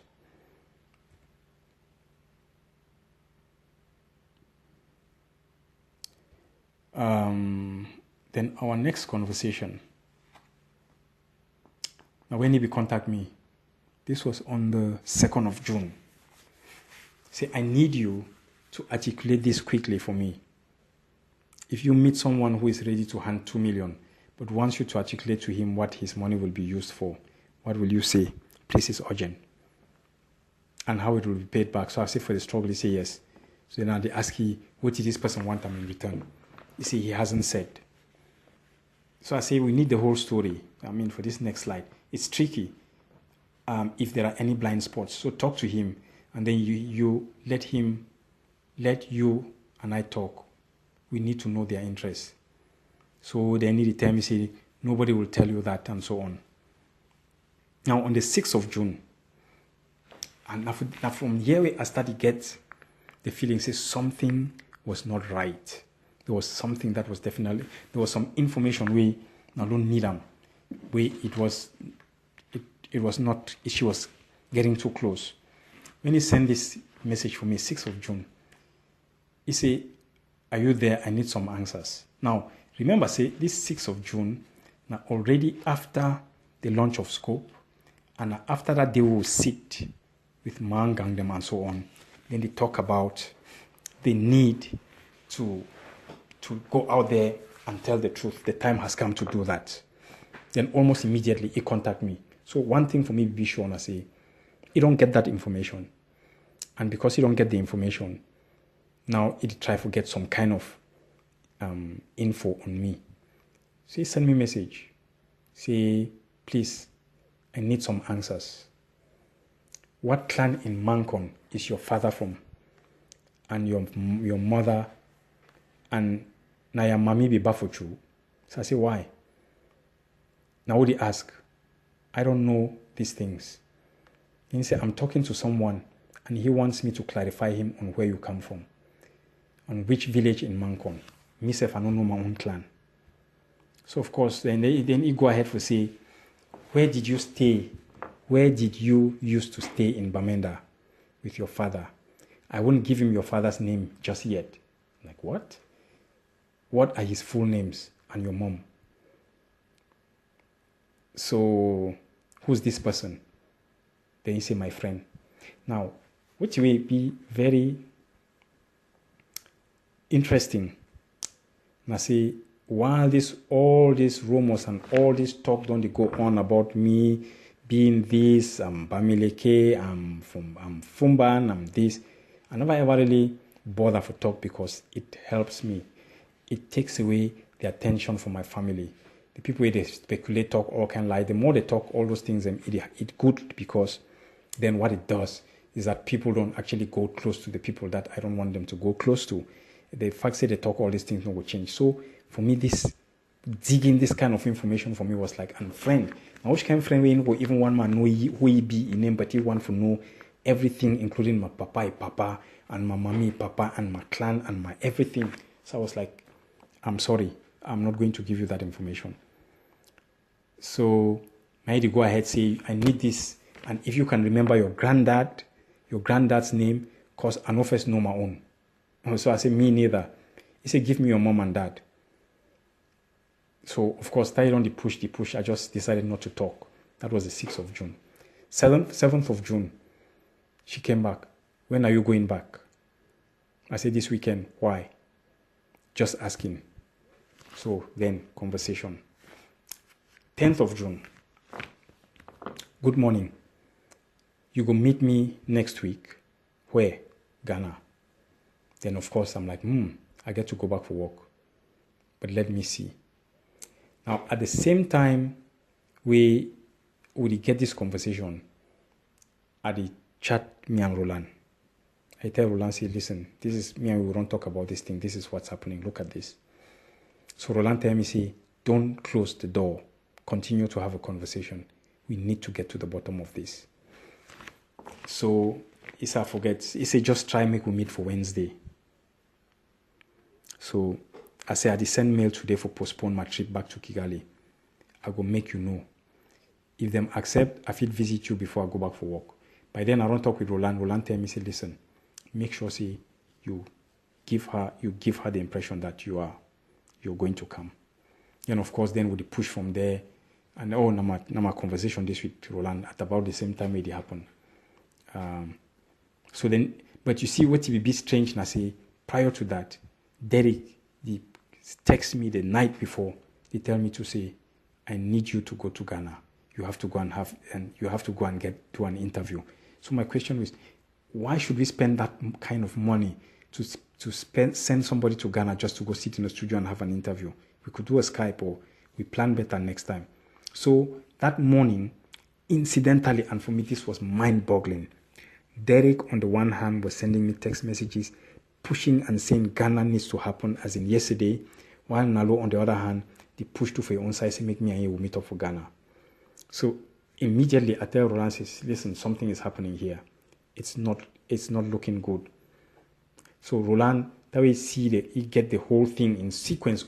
Like I will get 3 chats at the same time with Nalova, with Derek, with Roland. Now Roland is saying, this is not a coincidence. Derek is being played. And it's exactly. And they are both on my case now. So now he said, what's them feed the plan for Ghana? So he was like, Ghana is a red flag. So I tell him, say, make your analysis, tell me. And he was like, don't even think about it. There is something that is not right here. I mean, a very strange messages, Rabbi get them. And for me, at that moment, I knew that something was not right. From that 2nd of June, when Nalova started asking me all this, she was getting really close and digging. It was getting desperate. I knew that something was not right. So now he talks, say it would be good to have a location and so on. Now he say, I get a feeling that her release is linked to delivering you. And that, unfortunately, was the kind of thought we will go through my mind, me too. So Naidi talks, say, this sounds like she's talking to a third party and reporting back and trying to fit your program into theirs. When he tell me, say, when I say, okay, if you come for Wednesday, then it won't be Thursday, I leave. He say, no. I come for Wednesday, spend Thursday, leave on Friday. So something was not right. And analysis, and I say, she must be talking to a third party, trying to fit your program into theirs. Mali, yeah, and they spend at least 2 nights. The first, confirm he has arrived. Second night, kidnap. There is no Mali, just a honeypot. It's exactly. So how do we establish the facts behind this? That's a big question that will be to ask ourselves. So anyway, so now they ask you to say, what did happen for Mali? It's a need for organize some programs. So if you come on Wednesday, you can only leave on Friday morning. So try to arrange in that way. So I said, okay, I will see how to do. Then that was the end of the conversation. You want to be 11th of June for night before 9 o'clock. Any feedback? So the following day, I then send a message, say, morning, Nalo, unfortunately, I will not make it. I have to go back to work. Can we get someone else? Say, who will that be? So I said, I'm not sure. But if I know the exact nature of the mission, then I can recommend. Then maybe Patrick Ayok or somebody from Europe, maybe Bernadette. Then he says, send Patrick, let him come and assess the situation. I have an appointment this morning, so I'll be off soon. Hope he masters our plight. Then I continue. So you see, in my opinion, it is my opinion that if we don't have someone capable enough, let it be. We have worked so hard to gather all this, and it's either we know what we want or we don't. I will not want any issues with the IG too. Bernadette cannot be seen having interviews in Ghana and on an IG ticket, and not on an IG ticket. First impressions are very important, especially to these guys. So I said, true, well, recommend someone else. He said, that's why I said Patrick, because I know he isn't a public figure in the IG. So anyway, but for me, it was clear. It's like, you know what? You have to come. You have to come. So he said, okay, you don't have time. Again, who else do you know? And I said, nobody. Paji know they're available. By the way, I don't talk with Paji. Paji know they're available. I don't get a reliable person, so make we postpone. And he said, I won't be around again to do that.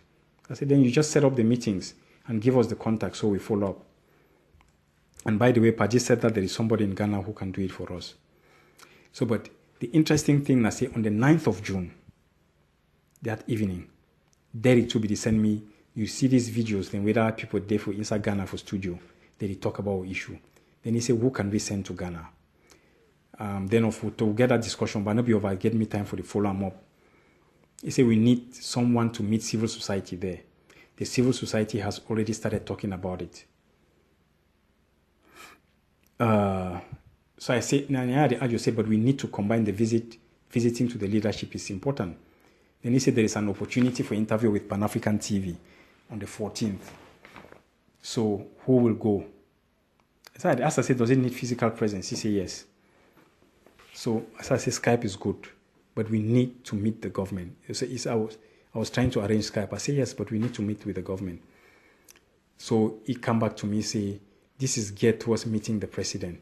The guy said without activating civil society first, meeting the president wouldn't yield much. So he explained the whole reason then why it be important for Go Ghana. And for me, this was a totally innocent, genuine conversation.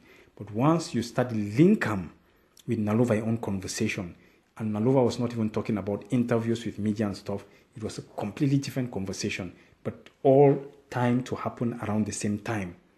Something was not right. Something was so smelling not good.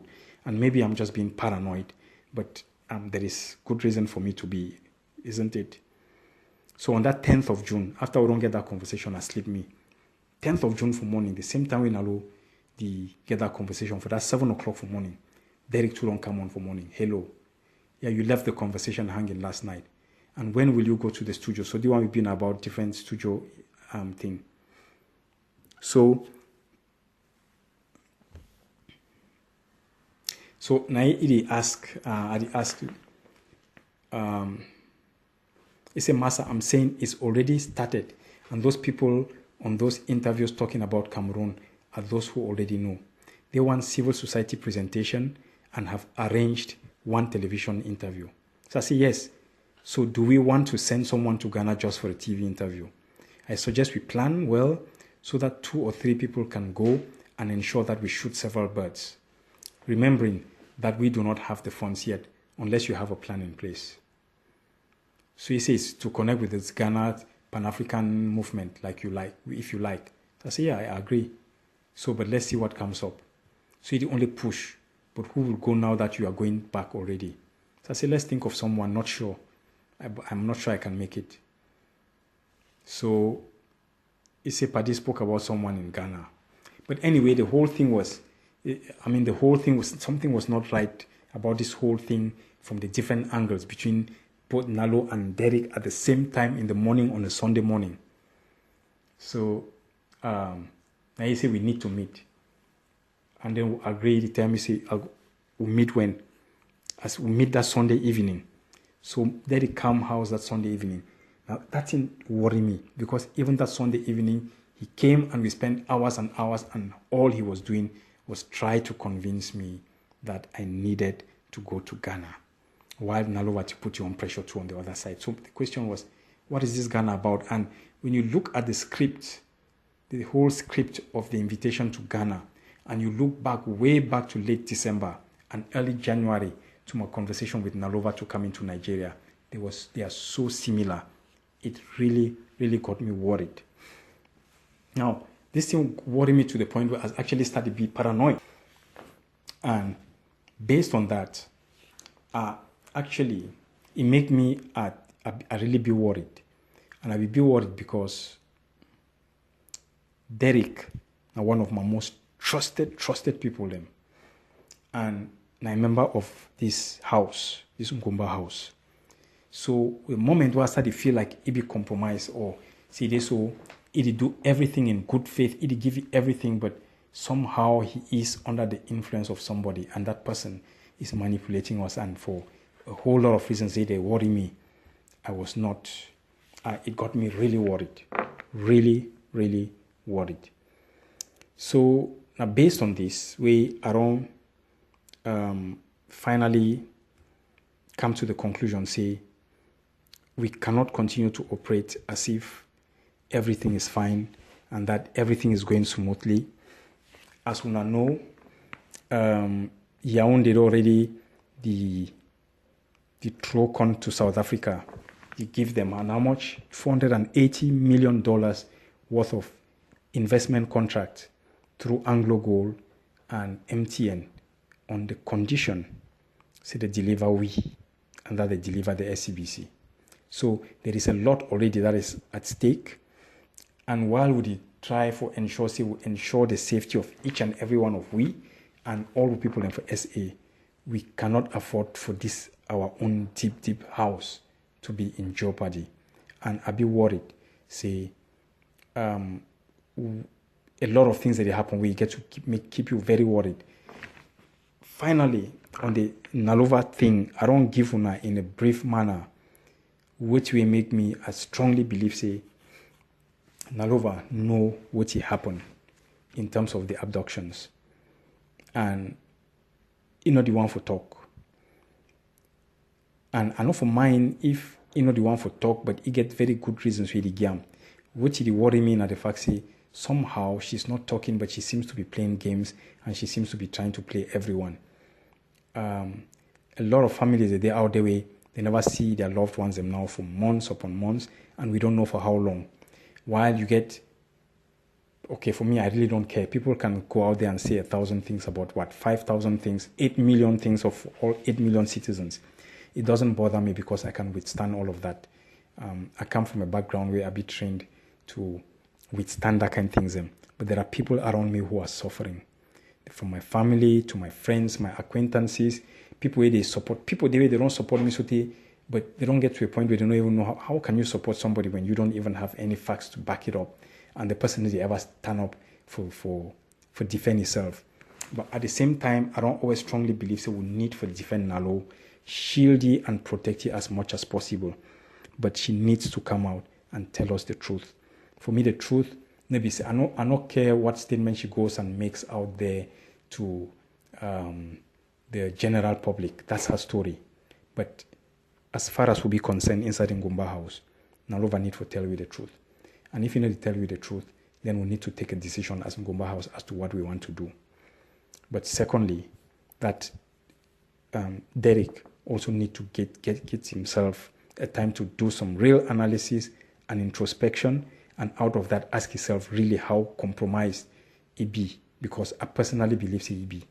Maybe you know this yam, maybe you don't think so, and he's doing everything in good faith, but out of that good faith we are all compromising our security. I'm not going to let myself through that again. I just feel like I don't really persevere. I don't try to be patient. I don't try to be understanding for a long time with the hopes that somehow we will come to a point, we get to a point where we all find a solution to this thing and move on. As I be telling Nalova, I expect one of three things from her in terms of the truth.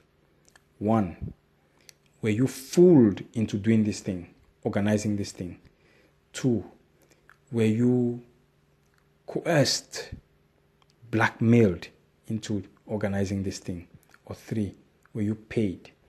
The time we be there in, for me, I knew it was her, and I mentioned to you guys. But at the same time, for me, I don't convince myself every day, say, maybe she was just an innocent, naive young girl where some person can sell you some dream, and she felt, well, this is an opportunity for me to show the leadership that I can also pull things together on my own. Then he pulled everybody together. But once I started put the different pieces together, it was not smelling good. And when eventually she came out of jail and all the things that don't happen, it just got even worse in terms of how I see things. I strongly believe that there is something she's not telling us. I hear Milton become the talk the other day. See, they so Ibi mentioned for say they so when Ibi the organizer meeting, Dr. Kimeng and Pamford they ask you outside the meeting, they tell them, they hide the venue, they tell them say they go see when they get there until that thing happen. I just laugh because the only reason why Eddie recount that particular segment to you, Milton, now because I don't raise them. So now one of the things in that were here where I pick them up, where it told me that it means that she basically tricked everybody to come to that place. It wasn't like some meeting where they just a meeting there, all man run come. People were tricked into going there. That in itself is already problematic. And the facts he tell you now because me I don't mention them. And it means say I mention them for this house. Somebody go tell this, listen. Now one of the things in this way Milan he put forth as an argument, say you know something. So if you're like, okay, the best way is to tell you, find a way to tell you in a nice way, may not feel like there was anything wrong with it. And why that way, I don't say we need to get all the pieces from all the angles. If Sako, they will actually show seriousness and they want to get to the bottom of this thing, then for sure that we would have found a way to pull all of this together. I mean, the information we'll go give them, the links to the people we'll go give them. Take, for instance, this chief for Chief Egbe for Nigeria. The time I will go see this man, I think that was May last year, I told these people at the end of that whole thing, I will tell them and I tell Mangang, say this man, I don't do my assessment of the man for the days and why there, we cannot trust him. We need to stay away from him. The way the man they operate, it shows that he's very hungry. And when a man is hungry, if he take your money just like he will take money from your enemy, but he's open to taking money from anybody. And when he take money from anybody, it means if he sell anybody. I don't tell them, but I tell Sisiku, as soon as he come up, Fidel is to call it, tell he, say, make it stop all relationship with that man. Two of them, Yi Mangang. When this whole thing happened, that night, I think I don't tell you this one before, that day, it was a day, we just when I leave Nigeria, and Derek be sending me a message, say, Mangang, don't they try to get hold of me. You don't try to get hold of me, if you get hold of me, so give me number, make a call. So I call him. And then Mangang, then he tell me, say, no, you don't try to get hold of me all this while, these days. He talk with that chief, and the chief tell he, say, make you try get hold of me, tell me, say, make me not leave. Say, under no circumstance, man, no leave Nigeria. Make a try call he, meet with he, so that make it take me go with them. Say, for the place with these people, they then are in negotiations. They didn't negotiate, and that negotiation not go be complete without me. So make a try find it. Now, the day before, not the day, quite a few days before when this thing happened, the first person became for my mind for contact and being at this chief. So, okay, now we're there for trouble. I call you now if you feel help me. The reason why I not be called this chief be being at the embarrassment of having to run back to him and say, oh, we need your help. The same me when I don't see me to stop all talk with you. And he know. See this, so I don't want them to get close to you because I not trust you. So based on that, I hold back, and which was my saving grace. Then a few days later, I'm not sure whether it be now, which of these guys, it could have been Ernest, it could have been this Tassi guy, call me, tell me, say some person don't call you, give you number, say make you call me urgently, ma call you, say no other people than they, make me a call you so that I go take me go there. Then I take the number one dial and from my phone, another chief number, I just switch them off. Then I tell this person we call me, they say, if that man call again, talk about me, tell you, see, you not be able to get hold of me. But there was something about this chief that did not sit right. And when Mangang tell me, say that chief, say make me I no go, he want take me, make we go for the chief, I no make we go for the place where these people they be based, so that I could join the negotiation. And I tell Mangang, say Mangang, you take time for things, so you don't occur to you, say they need to arrest people and go lock them for jail, then they start negotiate. Prisoners don't negotiate. So this chief, if he knows how the day, if he tells you he want to take me go there, then I feel guarantee you, say this chief know what happened. And which we try to do now for make sure say take me go deliver them finally. And you too. So whatever you're doing, avoid the chief. And that's what now what did I tell you say make it do them. But just a small addition to this whole Ghana trip thing. Now, when after me and Nalo don't get all this discussion, why don't show now for this slide? I then talk with Mangang the following day or 2 days later. Mangang they tell me say Nalova don't call him very upset, and he Mangang not be happy with me because Nalova he don't be able to set up meetings with key people them, and even get person where either on standby, he be willing to give we for sign we a check of $5 million. Me I deny for go. We shows are not be serious. So then again I ask Mangang, say Mangang, you when you tell you this thing that you think straight. Now which person they way you don't know you don't know me, you don't know anything about me, then it insisting on me I must travel come Ghana can sign take 5 million. If this money they way some person want sign and give we, why this person not make arrangements for meet with scope as an organization or for meet even with the interim government? So why they go on for meet now with me privately for give me the money? So now for this I say, hey, you know be thinking that way. But at the end of the day, it's like Nera Hotel over again. And I may be wrong. So which I try to talk now say I might be wrong. And now why do I don't want to make or draw any conclusions? But at the same time, it be very important say when I get all this information so that when I understand too the reason why I don't hold back for a long time, the reason why in spite of all the talks and all the noise and everything, I felt like I should only talk to you when the appropriate time arrives.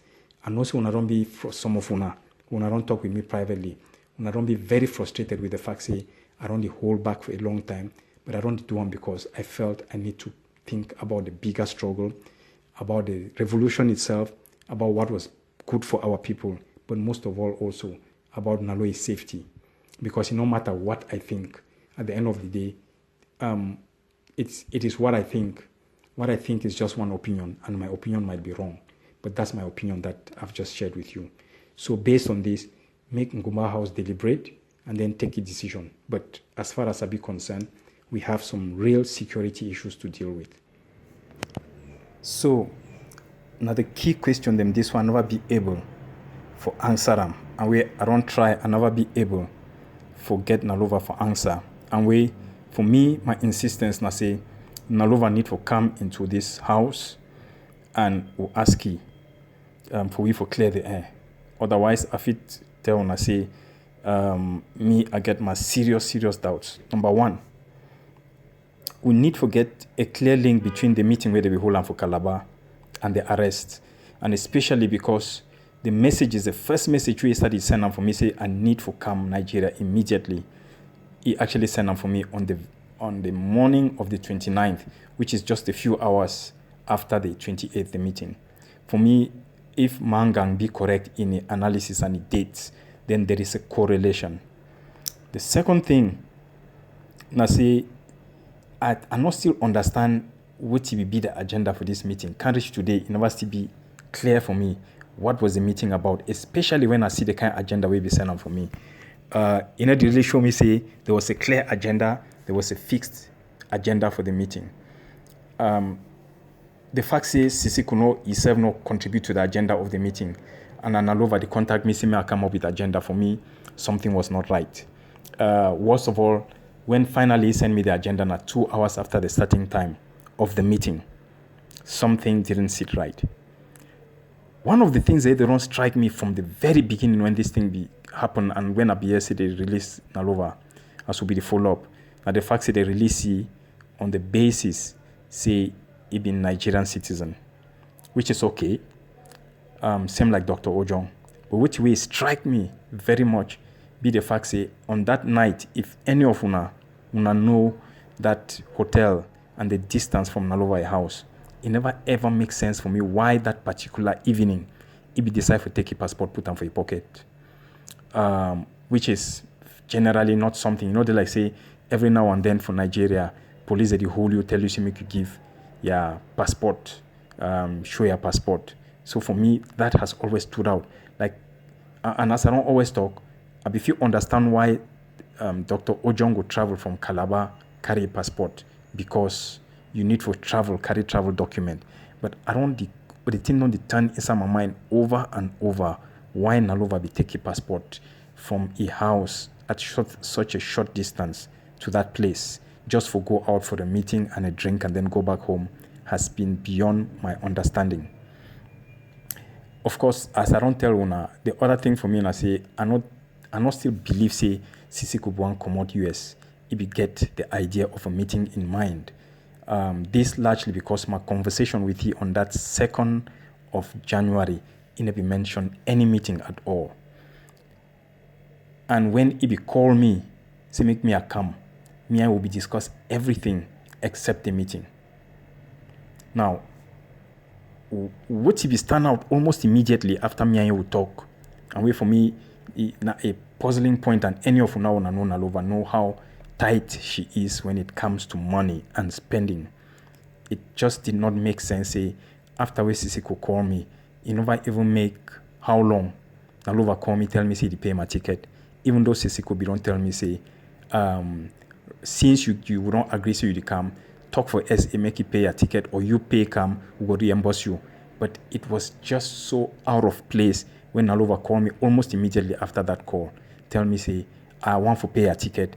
And then not only was she pushing to pay my ticket, she was also pushing on the dates and making sure, say, my dates them work and coincide with the dates and the time of that particular meeting for Nera Hotel. For me, that is very telling. Now, I don't hear a lot of talk about success in Congo and involvement or not into this thing. Personally, and I don't ask myself a lot of questions, but also I don't ask Nalova. I don't think say success in Congo be directly involved with that particular evening. Unless say the person will be witness that arrest that night, describe them for that SMS where they send them for me, But even the language, the maturity of the language is definitely not the kind of maturity that you would expect from success in Congo. And having spoken to Nalova make them very clear to me, say, success no get anything to do with the arrests. So, personally, I think say he's just a big mouth. He's just a large mouth who talks a lot, but I don't think say he be directly involved. However, I think say a lot of the intelligence with Nigerian intel, they will get them on we and we people. They largely come through the association. But in terms of that particular event, I get my doubts. Now, the other thing where it don't strike me through and through this whole thing, now why, in spite of the push, the will of the people for finance, for contribute, for do everything, the interim government no ever take a serious stance for carry out an investigation, but rather hold on for months, and then decide for rather come use the whatever commission as a tool for fight people where they be perceived as political enemies. At the end of the day, actually, when I think about them, it make me laugh, because when even you hear the name of the people where they say they dismiss them from interim government, you're wondering, were they ever part of the interim government? Lucas Ayaba, Ebenezer Akwanga, myself, well, Mangang maybe, because Mangang was a big mouth in the interim government and she questioned everything they did.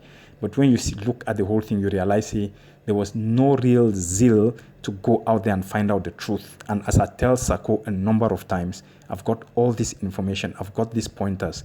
It'd be important, say you put this thing into place, and then I give you the pointers so that if you talk for these people, then he never even bothered. So which never really makes sense for me now. Why they not be ever really show the will to go out there, carry out pay a proper investigator or an investigating firm to go out there and carry out an investigation. I think say, in as much as I get some information there, they'd be useful. Right now, it's a bit too late, because a lot has been lost in all this confusion and bad faith and everything, which is really a pity, because we could have learned so much. The other thing will strike me, and Nalova, a refusal from the very beginning for leave Nigeria, in spite of all the efforts we will make them. And I think I'll be informed on and I'll be the update to for the house about the efforts we will make them. The push, say, as soon as he come out, would he do everything, make he leave the country. Leave the country, go out there, tell the people what happened. And while my big fear begin, I say, if he continues, stay longer for Nigeria, his life could be in danger, especially when I consider, say, whoever was behind this thing would be coming after her. She just refused to leave, and it became, as soon as I see even for some of the write-up, why I don't share them, it give reasons and why enough he leave Nigeria. No one leave Nigeria, which just didn't make sense to me. But then again, a security issue, and probably she understands her security position better than all of us put together. So that is something I respect. But for me, I just feel like the earlier it become out, it for better in terms of addressing a whole lot of issues.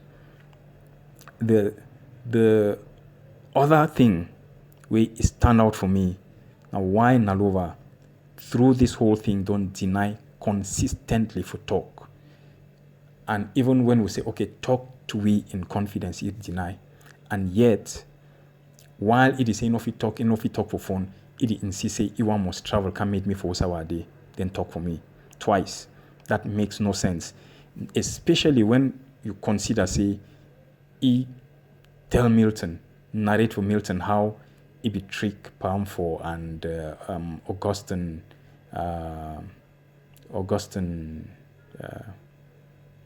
Awasum and Henry them for come to that meeting. And they ask you what will be the agenda of the meeting, where is the meeting venue, they tell them. Now, why Ego take the time to describe all of this to Milton, and yet he determines he not talk for me for phone at all, or for Mangang, or for anybody, every other person they ask you. And what you will find I'm very interesting, I say, he only described that particular incident from Milton because he don't hear, see me have been mentioned, I'm saying now part of the information that I get from Abuja, from these boys where they be pick he up and pick up pound for them, take them, go for that meeting. Which tells me that the only reason she decided to actually address that particular issue now because you don't hear, say, would already pick that up as a sign, say, I organize this meeting. And of course, which did concern me the most now, how did she know we had discussed that in this house? We mean, say, it get information from the house. That is what worries me the most. I think beyond these particular points, I'm sure I get 1,000 different questions, but these are the key questions that they turn inside my mind over and over. Thank you.